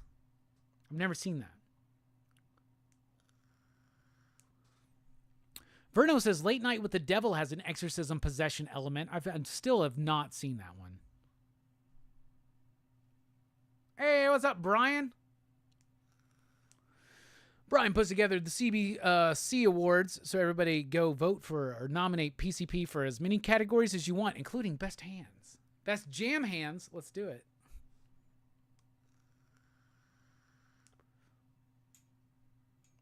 Ooh. What's up, Mary? Station. It ain't my fault. Did I do that? I think that's actually It Ain't My Fault Part 2. I think. Right? All right. We're about to jam out. But before we do that, I want to point out something. Darkwing Duck. What the fuck is that? Get the fuck. There we go. Darkwing Duck. There is a Kickstarter going on right now for our friends over at Dynamite and Dynamic Forces. Nick and company over there. They got a Darkwing Duck complete comic collection that's on Kickstarter right now. There is a link at the top of the chat. And I highly encourage you to go check out this Kickstarter. It's already funded. Like, everybody is super down for this. And what it is 3 exclusive, oversized hardcovers of every Darkwing Duck comic. Volume 1 is going to be the original Marvel series and the Disney Afternoon stuff that was in the Disney Afternoon book. Fuck yeah. All like Darkwing Duck completionists, check it out. The second volume is the Darkwing Duck series that they just did over at Dynamite. That was amazing. The third volume is Justice Ducks and Negaduck, which are still currently being produced by Dynamite. Dynamite's been doing a really fantastic job with their Disney properties and their Warner Brothers properties. Dynamite has really hit a corner, and it's all fucking amazing here on out. We're about to get Powerpuff Girls from Kelly Thompson. We're about to get Johnny Quest from Joe Casey. And right now, we are reaping the benefits of Sue Lee on Maleficent. We are reaping the benefits of Thundercats right now and Space Ghost by David Pepose and Jonathan Lau. The Darkwing Duck books are amazing. And you have an opportunity to have great, fantastic, hardcover, oversized, exclusive editions. You can even get them signed, right? Signed and numbered from the creators of Darkwing Duck. Seriously, y'all need into this. One book with all the original stuff from the 90s, all the comics, including Disney Afternoons. The second volume, the Darkwing Duck series from Dynamite that rocked. Those Ken Hazer Batman homages were amazing. And the third volume, Justice Ducks with Gizmo Duck and Negaduck. Fantastic stuff. Y'all, go check it out right now. Darkwing Duck on Kickstarter from our friends at Dynamite. Y'all, check it out. It's really worth it. And I see Joe talking about the G.I. Joe Kickstarter. Yeah, go back that one and then go back the Darkwing Duck one. You will not be disappointed. We now pause for station identification. As soon as I find the button.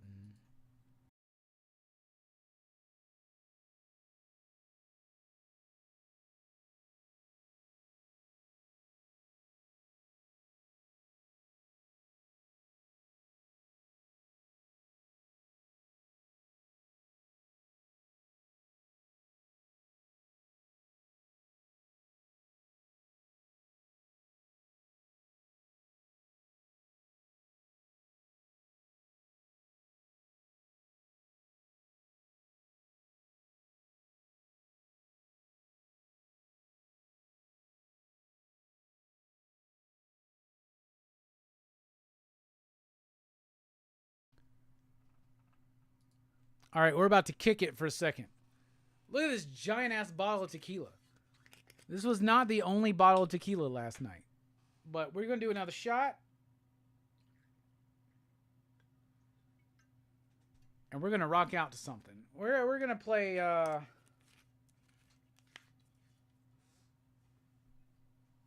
fuck.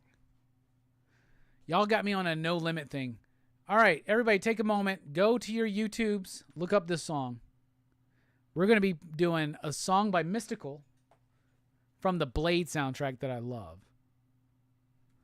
It's called Edge of the Blade. Just go to your YouTube or whatever your music service is. Type in Mystical. My bad, Mystical. Edge of the Blade. Fuck yeah. I'm getting through this ad. All right, this is one of my favorite fucking soundtracks and a song I fucking love.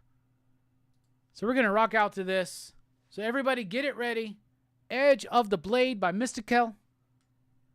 We're going to take this shot. Cheers.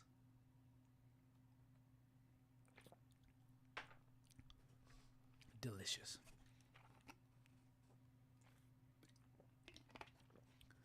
Yo, what's up, Chocos? How you doing, man? Good to see you here. I see you and Mary in the chat. I was sharing with Jamie last night the Shelley Duvall movie y'all sent me because we were talking about her. And she's ready to watch it. Man, this smells so good. So this is Blue Dream. What is Blue Dream? I think I've had Blue Dream before. You keep on. It's a sativa, I believe. Yeah. Blue Dream. Oh, that looks beautiful. Let's see. Blue Dream is a sativa-dominant hybrid marijuana strain made by crossing blueberry with haze. Oh, fuck yeah.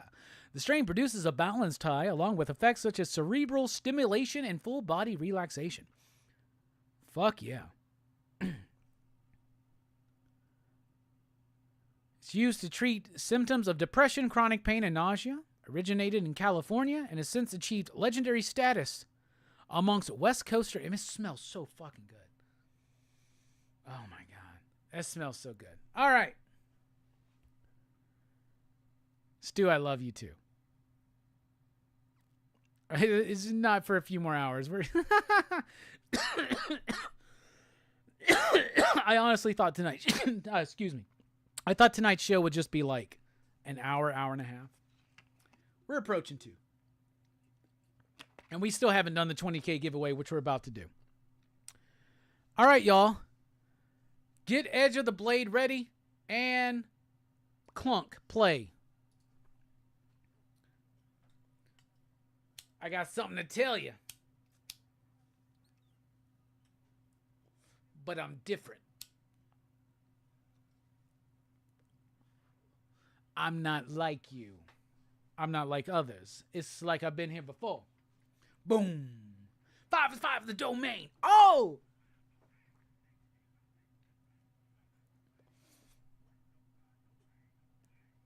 Oh, fuck. What a great soundtrack.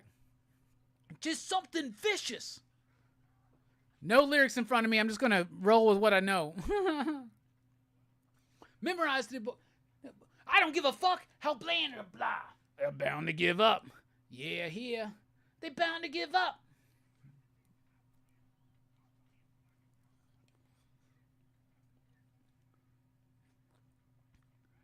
I get very scary like a Gatlin. Bitch, what's that?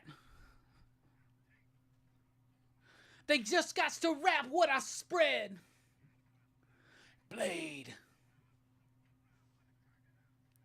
Ain't gonna be none of that. I make you say, give it to me, don't be that way. I'm tearing you. I'm cutting and tearing you up the boots. I've been doing this shit. I'm highly trained on how to use it. Proper perspective. Maximum selective. Maximum perfective. What?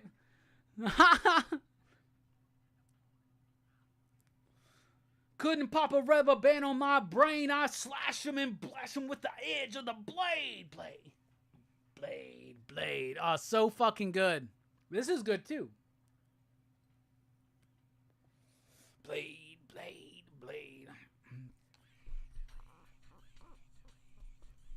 It's such a good fucking soundtrack. Blade's got a great... Their Worst Things Out Tonight, The Vampires. Like what? Like me. That's why I'm cussing. Come on, fuckers. I'm sick and tired of being sick and tired. Fuck. Try. A couple 100 years gone by, I'm still gonna bite and I'm still gonna fly. And come out your chest. Brace yourself. Oh shit, here it comes. Brace yourself. Oh my goodness.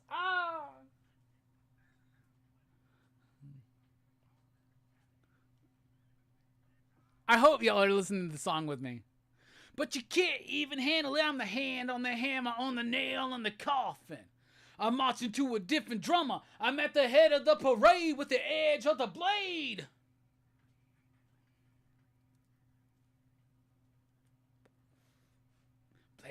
Blade. I'm different. I fucking love this song. Mystical, apparently not a good dude. Whatever, but the music's good. And then the ending goes, blade. Oh, blade. That was fun. I hope you listened to the song. Yeah, the Goju's tequila. Some good shit, man. All right.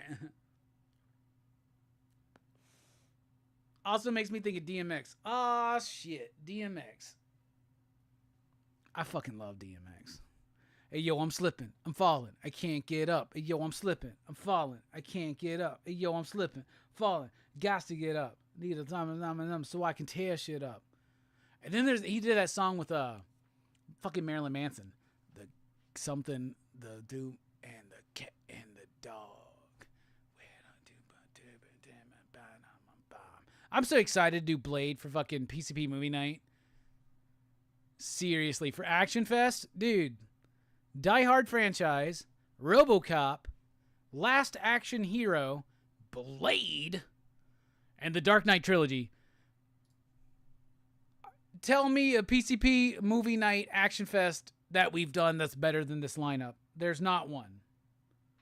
Because we always have some bullshit in it that I misremember, like Missing in Action or The Golden Child or some shit like that. The snakes, the rats, the cat, and the dogs. Yeah, dude, that's a good fucking song. Dude, Flesh My Flesh, Blood of My Blood. What a great album. It's Dark and Hell's Hot was great. And Then There Was X was kind of like the end of it for me, but I still really enjoyed it. And it sucks that he's gone. Y'all know that still on my Spotify, they play that fucking Post Malone song from the Crow soundtrack. And I love that song. It's like everything I hate about modern music is relevant and prevalent and in that song. But for some reason, I love it. I love you. What the fuck is the lyrics? What's the name of the song? Take What You Want From Me or something? Take what you want from me. Take what you want from me. Take Papa. I feel you crumble in my arms down to your heart of stone. You bled me dry just like the tears you never show. Why don't you take what you want from me, take what you need from me, take what you want and go. Why don't you take what you need from me, take what you want from me, take what you want and go. I never needed anything from you, and all I ever asked was for the truth. You showed the tongue and it was fucked in two. Your venom was lethal, I almost believed you. Yeah, you preyed on my every mistake, waited on me. I don't remember that part. And I would try like a plague, I was wasting away, trying to find my way out, find my way out. And it finally came the day I started giving my heart away. I don't know that part. I feel you crumble in my arms down to your heart of stone. I don't fucking know why, but like, I'm telling y'all what, say what you fucking will about Post Malone, and I've honestly never listened to Post Malone. Like, I just don't give a shit. I'm 43. I'm 43. I drink tequila. I smoke bud. But like, I ain't listening to fucking Post Malone. You know what I'm saying? That song popped in my life because of that trailer, which I watched for the weekly wrap up. And y'all, I fucking love that song for some reason. And I love that fucking bit. I feel you crumble in my arms down to your heart of stone. I tell you what, if we opened up the newest Neil Gaiman, Grant Morrison, Alan Moore, whatever the fuck, your favorite comic writer, your favorite writer of prose, and they opened up with the line, I feel you crumble in my arms down to your heart of stone, we'd be like, all right. Plus Ozzy's on it, so why not? That's what made me think of it. That was a weird tangent. Give me the indica. What, we reviewing weed right now? Let's go. Yeah, dude. Right now, I would give that, a 5 out of 5. Like, I don't know what else to tell you, bro. I'm fucking good.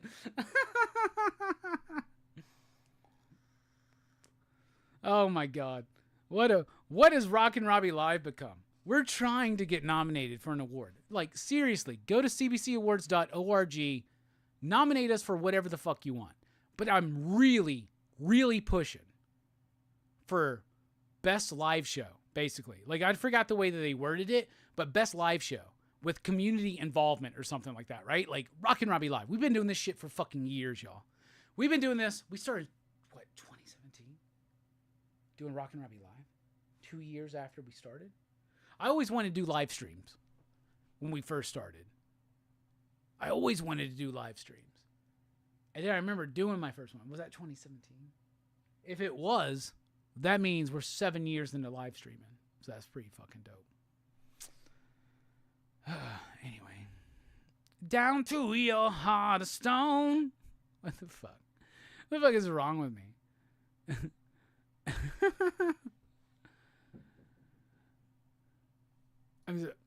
I feel you crumble in my arms down to your heart of stone. You bled me dry just like the tears you never show. That's a really fucking good line. It's ridiculous. All right, we're about to get to the 20K giveaway. We're taking a quick break. When we come back, giveaway. We'll do the giveaway first, and then we'll do Marvel in the 90s, a little bit of show and tell, and we'll wrap this bitch up. All right, so that means you still got a couple of minutes to go to every video that we posted this week. Last week's Rockin Robbie Live, the In a Violent Nature movie review on Monday morning, PCP movie night Oblivion on Monday night, Tuesday night's weekly comic book review, Thursday morning's top down bottoms up Iron Man #1 Heroes Reborn video, and the Amy, Rex, and Robbie show about do we want a Star Wars Episode 10? And what do you think? What do you think? Anyway, go comment. We're about to give away this shit. So I feel you crumble in my arms down to your heart of stone. You bled me dry just like the tears you never show. Why don't you take what you want from me?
recording. We're recording.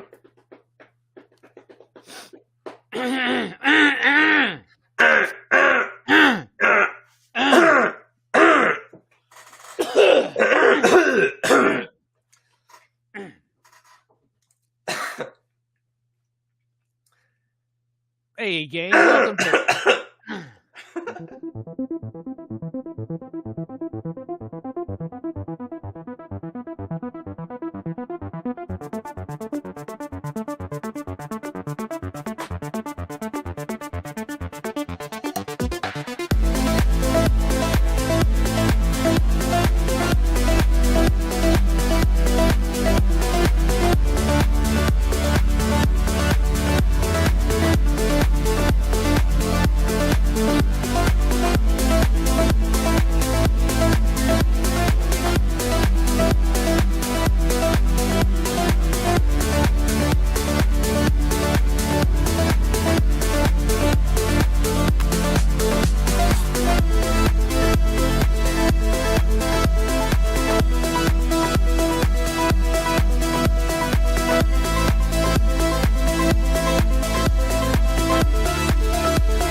I feel you crumble in my arms down to your heart of stone.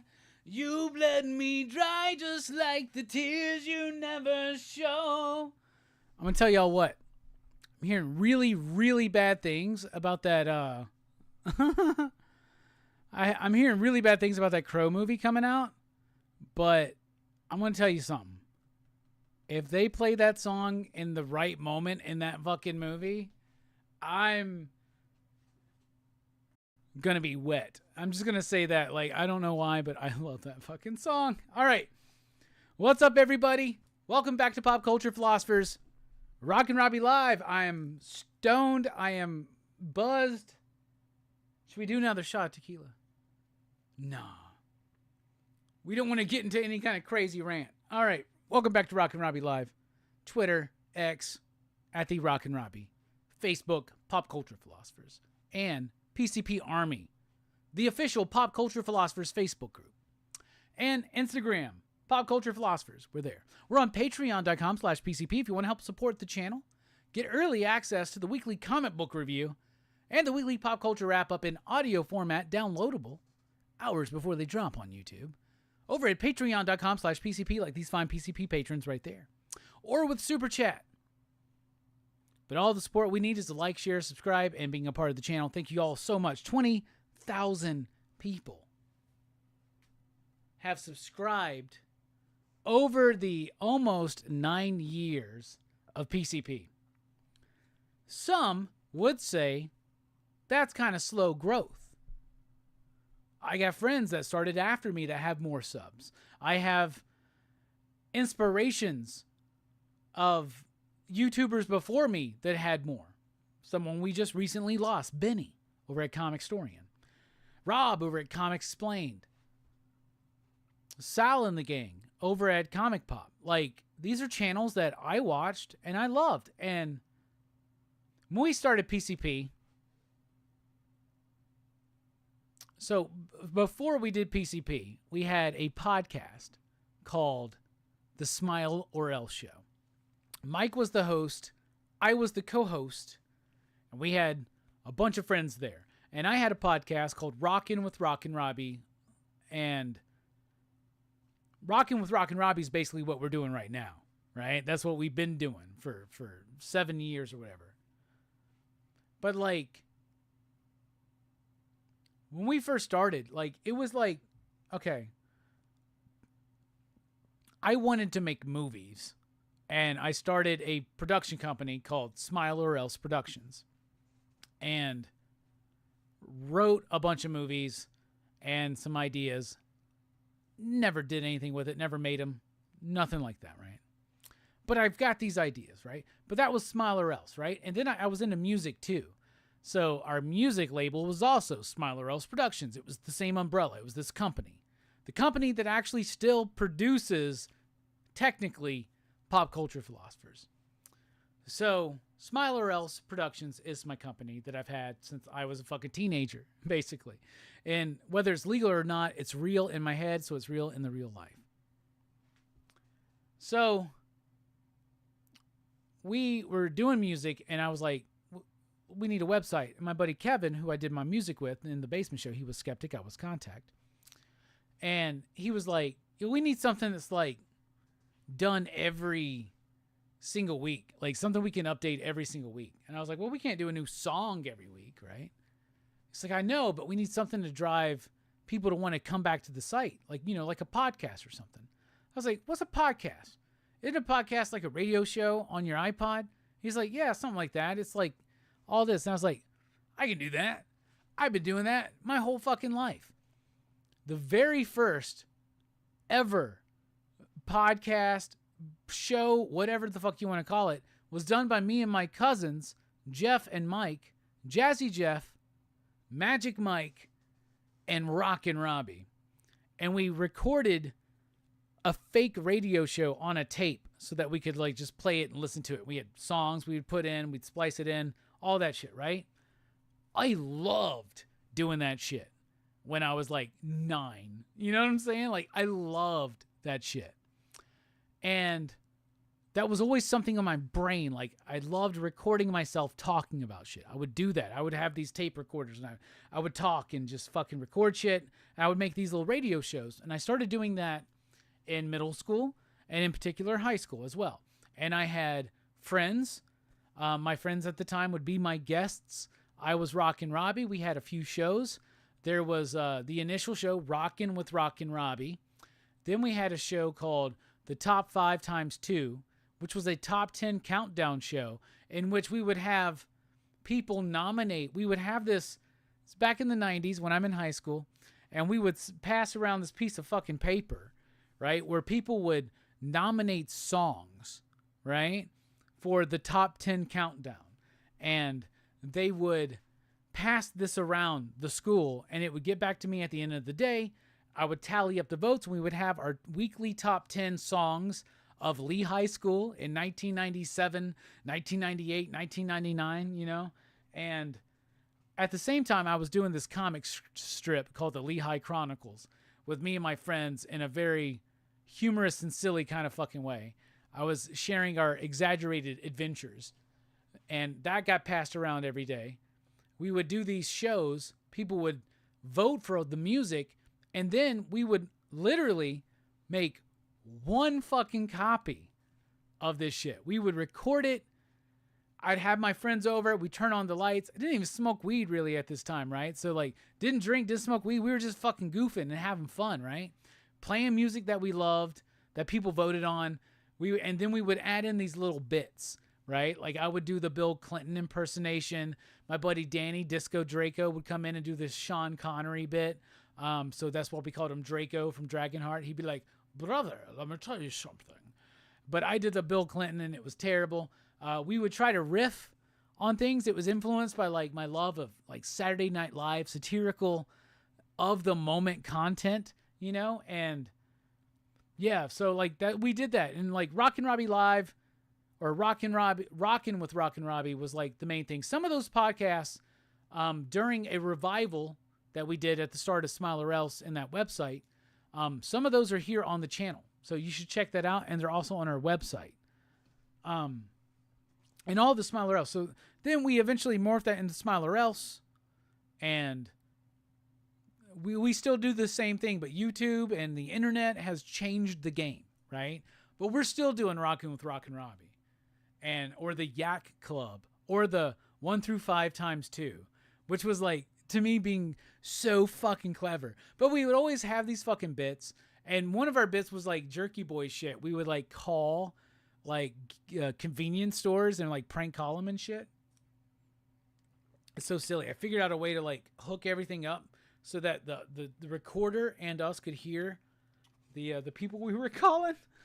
It's so fucking stupid. I wish I still had some of those tapes. None of them exist because we only ever made one tape, and we would just pass that shit around, and it would make its way through the school. They would listen to it in choir, like in the choir room in the mornings, and then they'd be listening to it throughout the fucking day. But it would just get passed around over like a week or two, and people would just, they loved it. They loved the comic, and they loved the little tape recording shows, and they were hour-long tapes, so there's 30 minutes on each side. So we would structure the show that way. And that's why I'm Rockin' Robbie. So there you go. All right. Well, thank you, Anise. Love you too, Fable. Proud to call you brother. Alien 3 is better than Aliens, man. Shut the fuck up. Man, I should stick to reviewing comics. All right. We're gonna do the giveaway now. That was a long... I just wanted to... 20,000 subscribers. Here's the thing. 9 years, 20K. Some people say that's slow. I say that's growth. Because we've never stopped. We've never stopped. We've never plateaued. We've always just gained subscribers at a very steady rate. And it's not just the number of subscribers. There's not 20,000 people here tonight. Right now, there's like 44. You know what I'm saying? But this community... this core of this community in particular, which is not us, not me, not the PCP excitable crew. It's you. It's you. Like y'all right now, y'all are the generals and the high knights. Literally the high knights of the PCP army. Y'all fucking rock, and y'all are the reason why this happens. And I never worry about our numbers or anything like that, because a good friend of the channel, a good friend of you, and a personal friend of mine, Travis, a.k.a. Bueller, told me the community is more important than the numbers. I'm paraphrasing him. And he's right. And we're going to continue to grow because we have an incredibly positive community here that loves pop culture, that loves movies, that loves comics, that loves music, that loves television, that loves story, and that loves the idea of how to apply story to our everyday lives. There are 3 main tenets of PCP. Be insightful, be positive, and be entertaining. That's the thing. There's negativity on this channel, but all of it is coming from a positive sense, right? Or a positive place. When Jelani and Joe are shitting all over Minority Report, and they may have been harsh, but they're doing it with a genuine positive love for movies and talking about movies and building a community out of talking about the fiction and the stories that we love and how that applies to us. That's what we've always strived to do. That's why we're pop culture philosophers. We try to dive a little bit deeper until we get to Rockin' Robbie Live and we're just singing fucking songs, drinking tequila and smoking bud. Blue Dreams. Really good. All right. That's what we're going to do. The magic mug. Every video that we released last week, you were able to comment on. Each one of those is represented in this mug. I'm going to pick a random one. Empty.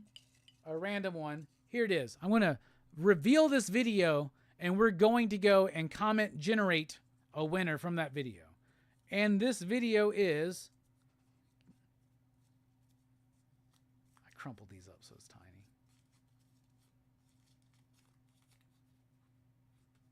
Look at that. Rockin' Robbie Live. It's last week's Rockin' Robbie Live. That's the comment. generator video. If you commented on last week's Rockin' Robbie Live, RRL is what it says, y'all. That's fucking awesome. All right, so we're going to go find that video right now. Bear with me. But y'all, seriously, it's all you. Y'all are what make this all possible. I'm able to do what I love, and it helps support me and my fucking the beautiful people in my beautiful life. Y'all rock. All right, going to last week's Rockin' Robbie Live. I'm copying that link. 3 hours and 40 minutes, basically. I'm putting it into a random YouTube generator. So somebody who commented on Rockin' Robbie Live last week is going to win this prize.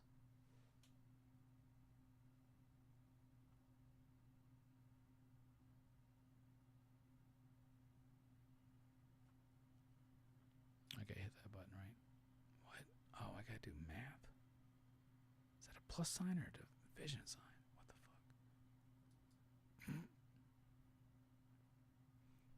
All right, this is not work. Oh, there they are. Get the fuck out of here. Why is this not working? Hold on. 27 comments on that video. Oh, all right, there we are. All right. Sorry. I feel you crumble in my arms down to your heart of stone. All right, y'all. The winner is... Boom. Raffling. Robert Carbone 3297 at Robert Carbone 3297. Where's my pen? Oh, it's down there. Hold on. Let me write that down. Robert Carbone 3297. All right. Comment was, congratulations once again on the 20K.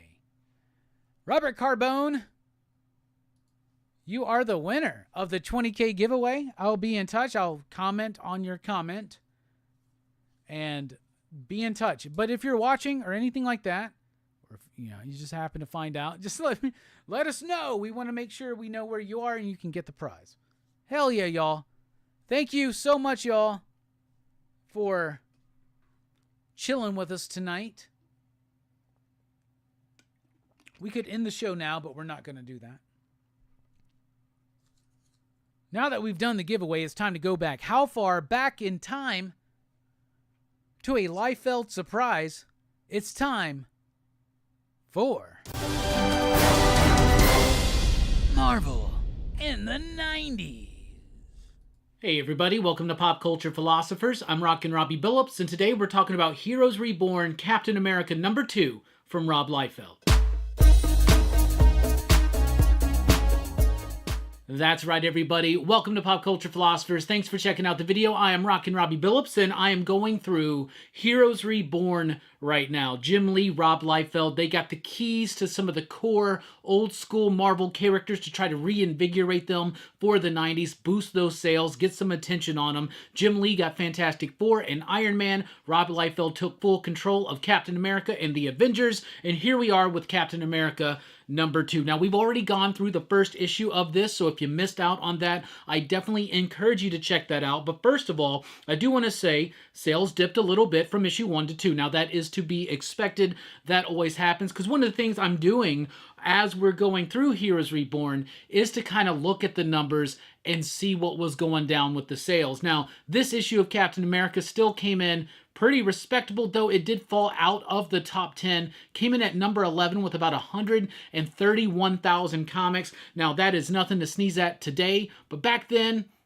that was kind of okay. I mean, it was a good, solid number for a comic book, especially for Captain America, which was selling probably around 20 to 30,000 just before this, but it was, of course, a big drop off. Now, Fantastic Four dropped off, but it maintained a higher number. This was the third highest selling of the second issues of the Heroes Reborn titles, sandwiched right between Iron Man and the Avengers. But Captain America by Rob Liefeld, this is a notorious, if not infamous, comic book that a lot of people kind of sneeze at, but I think a lot of people talk shit about this book, and they've actually never even read it, right? So when this book came out in 1996, October is when this was actually released.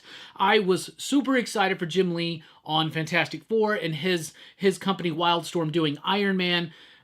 And not as many people were excited maybe about the Captain America, but man, I was into this. I was really into it. Now, I remember very vividly getting this and being like, why is there a disembodied face right there? I couldn't put it together, but I loved this Red Skull. I loved this Captain America. And I didn't grow up a big New Mutants or X-Force fan. So at this point, I didn't really have a lot of history with Rob Liefeld, but I do remember getting into this and loving this story. So what happened in the last issue is that Steve Rogers is just a normal guy in modern 1996 New York, I think is where they're at, or something like that. Maybe it's actually, I think it's in Philadelphia.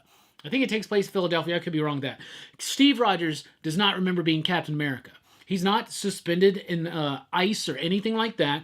But what happens is this dude finds him and gives him his shield, and it reawakens a little bit of his memory. So it's kind of got this more like Bourne Identity, sleeper agent kind of approach to it.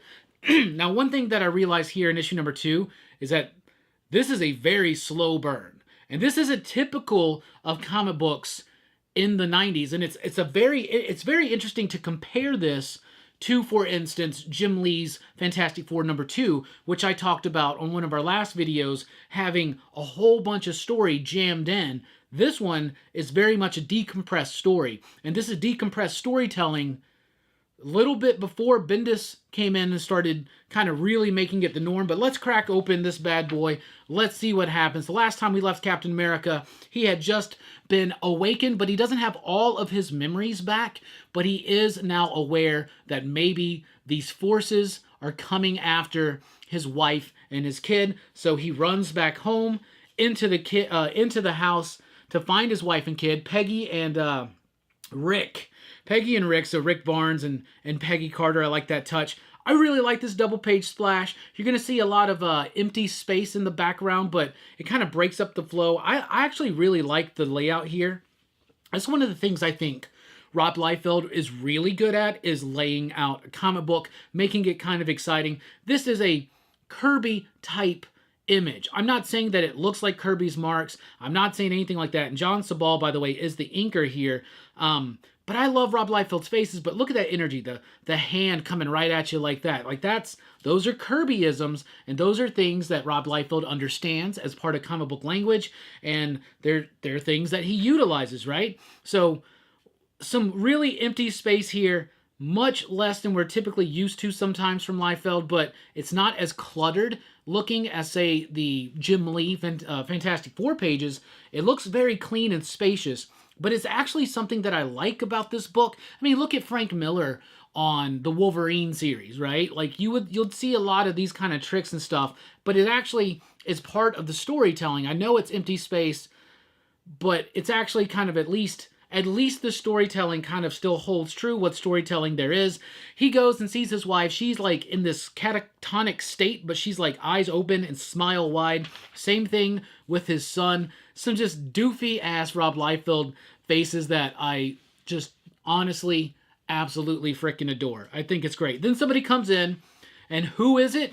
None other than Nick Fury. Now I'm going to tell you something. This Nick Fury right here is absolutely badass. I love that Fury so much. The face right there, now it starts getting a little blocky and a little bit lazy almost towards at the end here, but that face is really gnarly, and that face is gnarled up. Captain America is pissed. He doesn't know who this dude is. Fury was revealed at the end of the last issue. He's reciting a pledge, an oath that Steve Rogers apparently took to his country. Some really weird markings around this kid's eyes that I don't quite understand, but whatever. And we got some of that Rob Liefeld hatching right there that he kind of takes from Art Adams at times, but he actually is causing it to kind of bend in a, I don't know what to say, like a circular fashion or a curved. It's curved. That's the word I'm looking for. Anyway, so he's got Nick Fury by the throat. Nick Fury says, look, dude, you made a promise. We're holding you to it. I'm the guy in charge. I'm Colonel Fury, and or basically says, I'm your boss. I'm your boss. Steve doesn't know anything about what's going on. He's recently had some of his memories reawakened. He kind of has a vague idea that he's Captain America. He doesn't know how he got there. He doesn't know what's going on right now. And Nick Fury even says, they told me that your memories wouldn't all be here yet, but let's have a talk. He's like it or not, I'm your boss. And he's like, what's going on with my wife and kids? He goes, dude, you ain't got wife and kids. Turns out he activates them. They're actually life model decoys. He pulls the face off of his wife. Bruh, could you not, maybe there's an easier way to, ease this dude into the reveal that his whole life is a lie? Fury is just, not even caring, right? I absolutely love that attitude. All the giant, Captain America's always, super straining, because he's always got all these gnarly, bones and musculature and veins popping up all over everywhere. I mean, that's the Rob Liefeld that we come to know and love. At least if you love him, that's one of the things you love. The coloring's all right in this issue. Some decent choices. Some not too bad uses of some of the computer effects right there, like with the shine of the shield. But this dude's world is just completely falling apart. Just completely falling apart. Then we cut to Philadelphia, where we have Ricky Barnes, who is going to be the Heroes Reborn Bucky. She is waking up to her brother rummaging through the dresser, picking up his stuff. He has now shaved his head. He has joined the World Party, which is a neo-Nazi organization that has their headquarters in Philadelphia, and we've already been introduced to them in the last issue. Ricky Barnes was a character that actually did kind of annoy me when I was a teenager reading this, but rereading it this time, I actually do like it. And I love how, each piece of hair is so individually chiseled. I mean, that's 90s comics right there. But her brother is a racist douchebag. You see on the back of his jacket, he's got a little bit of a red skull there, so we already know that the Red Skull is a part of this organization, the man behind the facade, but we haven't really fully had that reveal yet. She is worried about her brother, but she's, what? While you go off to save the world, who's going to save you? So now we get this idea that maybe Ricky wants to go and try to find her brother and help her brother out of this situation, even though it doesn't seem like he wants to be helped out of the situation at all. And notice this little touch. Ricky is wearing a Batroc shirt. Batroc, of course, the Youngblood character created by Rob Liefeld. Then we cut to an aircraft carrier. Nice little touch here where the location, the mission, and the name of the aircraft carrier is classified. There's a dude coming in on a jet. It turns out it's Lieutenant Samuel Wilson. This is who we know as the Falcon. So this is the first appearance of Sam Wilson. He gets the news that his father, Abraham Wilson, has passed away. Abraham Wilson was the gentleman who served with Captain America back in World War II, kept his shield and gave it to him, and then died tragically at the end of the last issue. So we got some setup for Falcon right here, and Sam is being ordered to report to Philadelphia Shield headquarters. Then we cut back to Philadelphia here. This is a church that the World Party has restored, and that is their base. Now, in the base, there's this dude, Agent Hunt. And yes, you know Rob Liefeld, you know his love of Tom Cruise and Tom Cruise movies. You know that he was working, at least on the cover, I don't know if he did the inside, but at least on the cover of the Mission Impossible Marvel Comics adaptation. The movie was coming out around this time. That is Tom Cruise, Agent Hunt from Mission Impossible, right? That's totally him, which is a cool little thing. He was there investigating the World Party. He's been captured. So Cable, scratch that, my bad. Masterman, Alexander is here, and that's Hauptmann. Does look just like Cable, though, but he's Cable, but he's a Nazi without the techno-organic virus. Really cool Liefeld faces that I absolutely love. I was talking to Kevin Stokes last week after I had gone through all of the first issues of the Heroes Reborn stuff, and we were flipping through some of these pages, and he said Rob Liefeld draws, he has 3 faces he draws from certain angles, and no matter what angle the perspective is supposed to be at, he's going to draw that face. Same thing with his arms. Same things with his legs. We got to get Kevin in here to flip through one of these. So they're talking shit to Ethan Hunt, or I don't think he's Ethan Hunt, but it's Agent Hunt from Mission Impossible. Then we got this mysterious figure who the surprise is spoiled right there. They should have had that be a page turn, but I digress. But Herr Schmidt, Alexander. I can't do a German accent, so I'm not even going to try. I'm going to do my just British villain voice. Alexander, I wonder how even you, the very pride of the Aryan race, can stand so near our Special Agent Hunt.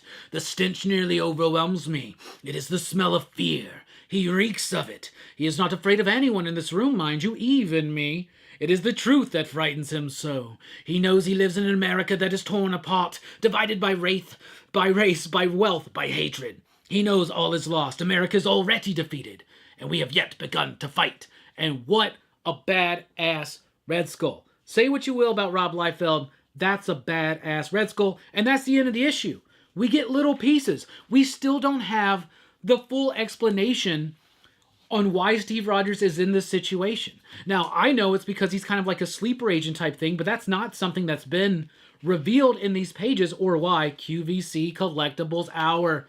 Do y'all remember those? So it's actually a very quick read, but it hits all the story beats, right? We find out additional information about the fact that Steve Rogers, Cap, works for Nick Fury. We find out that his wife and kids are all fake. We find out that Ricky's brother is off to join the World Party officially, and she is now maybe trying to go and help him out. Then we know that Sam Wilson has been informed that his father has died, and he's on his way to Philadelphia, where all these factions are going to collide. I love these Rob Liefeld faces. There is something about a Rob Liefeld face that is so distinctive, so unique, so appealing to me for some reason. And he has a sense of intensity, and he's a great idea guy. When we were talking to Joe Casey, he mentioned that Rob Liefeld has a lot of great ideas. He's a great idea dude, and he is. This is a really cool kind of update, more modern approach for Captain America at the time. On his podcast, Robservations, Liefeld mentions an influence from X-Files, an influence from some of the movies of the time, like Clear and Present Danger, The Fugitive, those kind of things. And you definitely see it in here in a very slow burn, where Fantastic Four is throwing as much in as possible. Rob Liefeld's got a few elements that he wants to play with, and he's taking his time to build into it. So all in all, I'm really enjoying Captain America Heroes Reborn by Rob Liefeld 2 issues in. Now, he gets ousted from this book after issue 6, I believe. So it's going to be interesting to see if the sales actually did decline to the point, because Marvel said officially they got rid of them because of low sales or something like that. And then there's all kinds of stuff going on there. Marvel's on the verge of going to bankruptcy. There are people that were already upset that Rob Liefeld and Jim Lee got brought in to do this project. This interrupted a really successful, or at least critically successful, run on Captain America by Mark Waid and Ron Garney. Great stuff. Man Without a Country, Operation Rebirth. When this ends, they bring Mark Waid and Ron Garney back. So it's kind of I don't know. I think a lot of people didn't like Rob Liefeld. A lot of people don't like him as an artist. A lot of people don't like him as a person. I think he is a perfect piece of this imperfect comic book industry that we have. Anyway, Captain America #2. I'm really digging it. It's a slow burn, but it's exciting. It's got some exciting artwork, and I'm digging it. What do you think about Rob Liefeld's Captain America? What are your recollections of Heroes Reborn? What do you think of Rob Liefeld? Let us know in the comments down below. Thank you so much for checking out the video. Be sure to like, share, and subscribe, and join us over at patreon.com/PCP if you want to help support the channel. I've been Rockin Robbie Billups. Thanks for rocking with us, y'all. Keep on reading. Pop, pop, boom.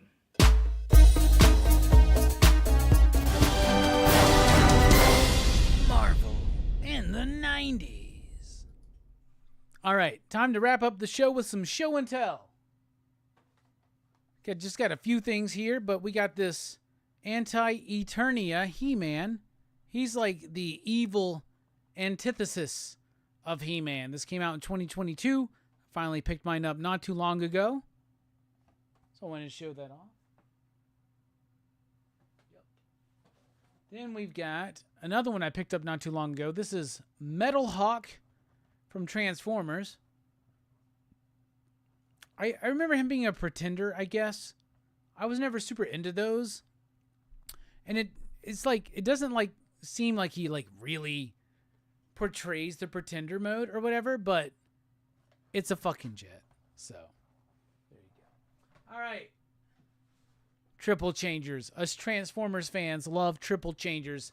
I finally got a Blitzwing right there. Traded in some stuff not too long ago. He goes from robot mode to jet to tank. So happy to have that Triple Changer. Very excited for the Springer that's on the way and the Sandstorm I have yet to buy. All right. Now we're moving on to your very own and official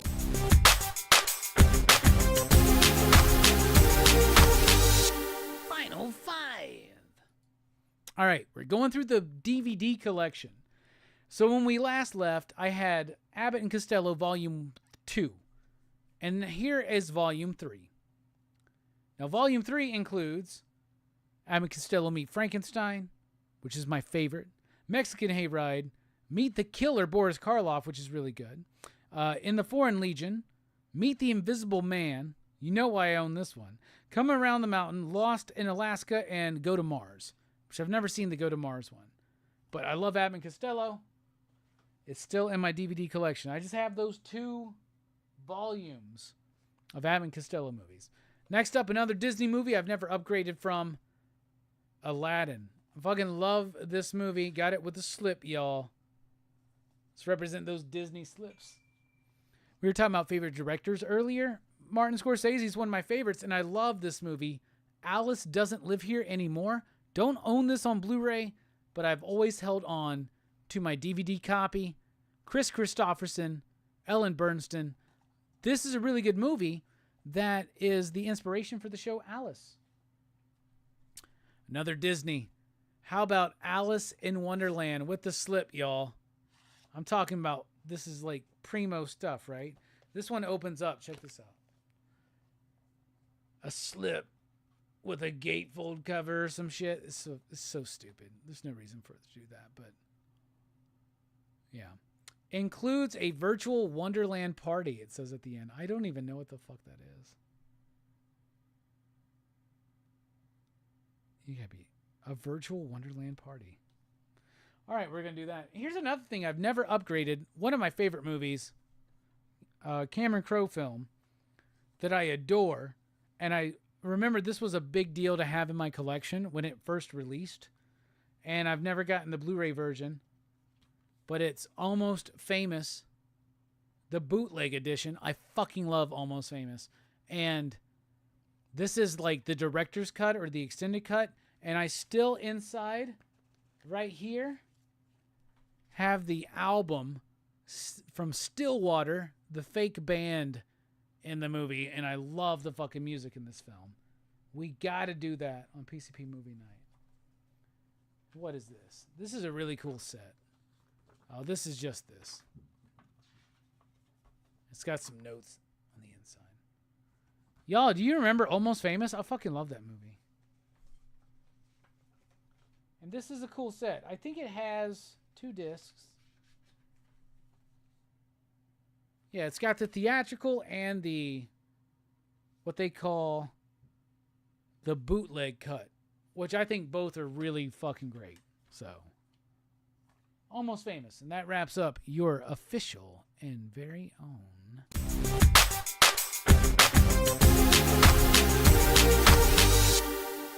Final Five. Fever dog, scratching at my back door, a dream of you. Fucking Stillwater, y'all. Boom. All right, Hold me closer, tiny dancer. Count the headlights on the highway. Blah, bum, bum, na,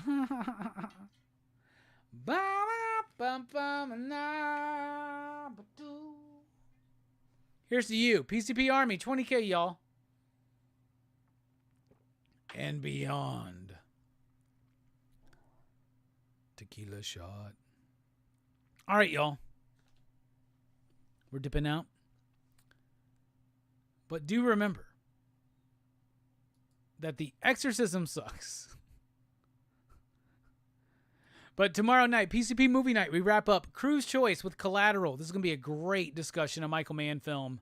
Very much deserved. Action Fest starts the following week. July 1st, Die Hard franchise leads into RoboCop to Last Action Hero, Blade for the penultimate episode, and then the grand finale with the Dark Knight trilogy. Best Comics of the Month live show on Thursday, 6 p.m. Central Time. Me, Nick, Stu, and Carrie. Who else? We'll find who has the true balls to be there to talk about the best comics of June 2024. All right, y'all. We love you. Station, pop, pop, boom. We are dipping out. Yeah. That's what we do. Station, pop, pop, boom, y'all.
I so hope this part doesn't go in the video where I'm just standing here staring forwards.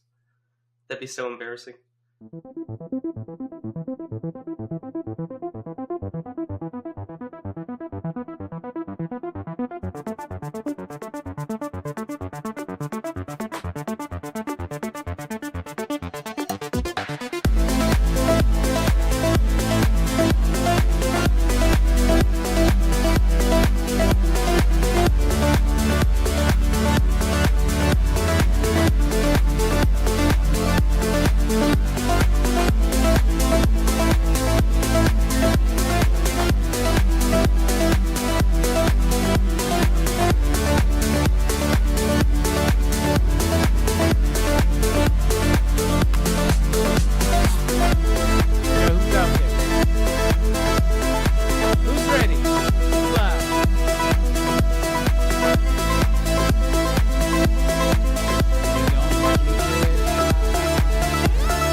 fuck was that? I don't know. It was spur of the moment.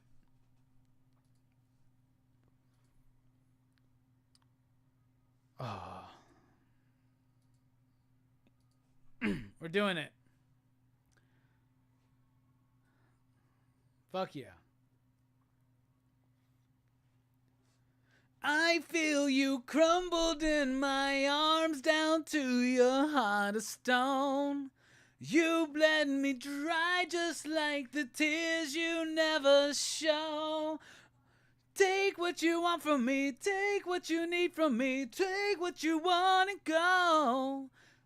Take what you need from me, take what you want from me, take what you want and go. I never needed anything for you, and all I ever want is for the truth. You showed your tongue and it was forked in two. Your venom was lethal, I almost believed you. Yeah, you preyed on my every mistake, you wait on my break to hell. I would drown like a plague, I was wasting away. I don't know that part too well. And it finally came, the day I started giving my heart away. For heaven's sake, my bones will break, but you'll never own my soul, no. I feel you crumble in my arms down to your heart of stone. You bled me dry just like the tears you never show. Why don't you take what you want from me, take what you need from me, take what you want and go. Why don't you take what you want from me, take what you need from me, take what you want and go. Don't you think that made it true? I brought up 10 hoes, the cope wasn't two. What? They all ran through it, it had nothing left to do. I need some more reasons to live out this evening. I've been sipping forever, ingesting whatever, hoping, thinking, when we be. That's a really good fucking line. You know that I'll never be alone. Love, yeah, hey, yeah, no sight. Crack it all back. Give it all a pipe. All of my gang. Shorty went bad. What? I feel you crumble in my arms down to your heart of stone. You bled me dry just like the tears you never show. Why don't you take what you want from me, take what you need from me, take what you want and go. Why don't you take what you want from me, take what you need from me, take what you want and go.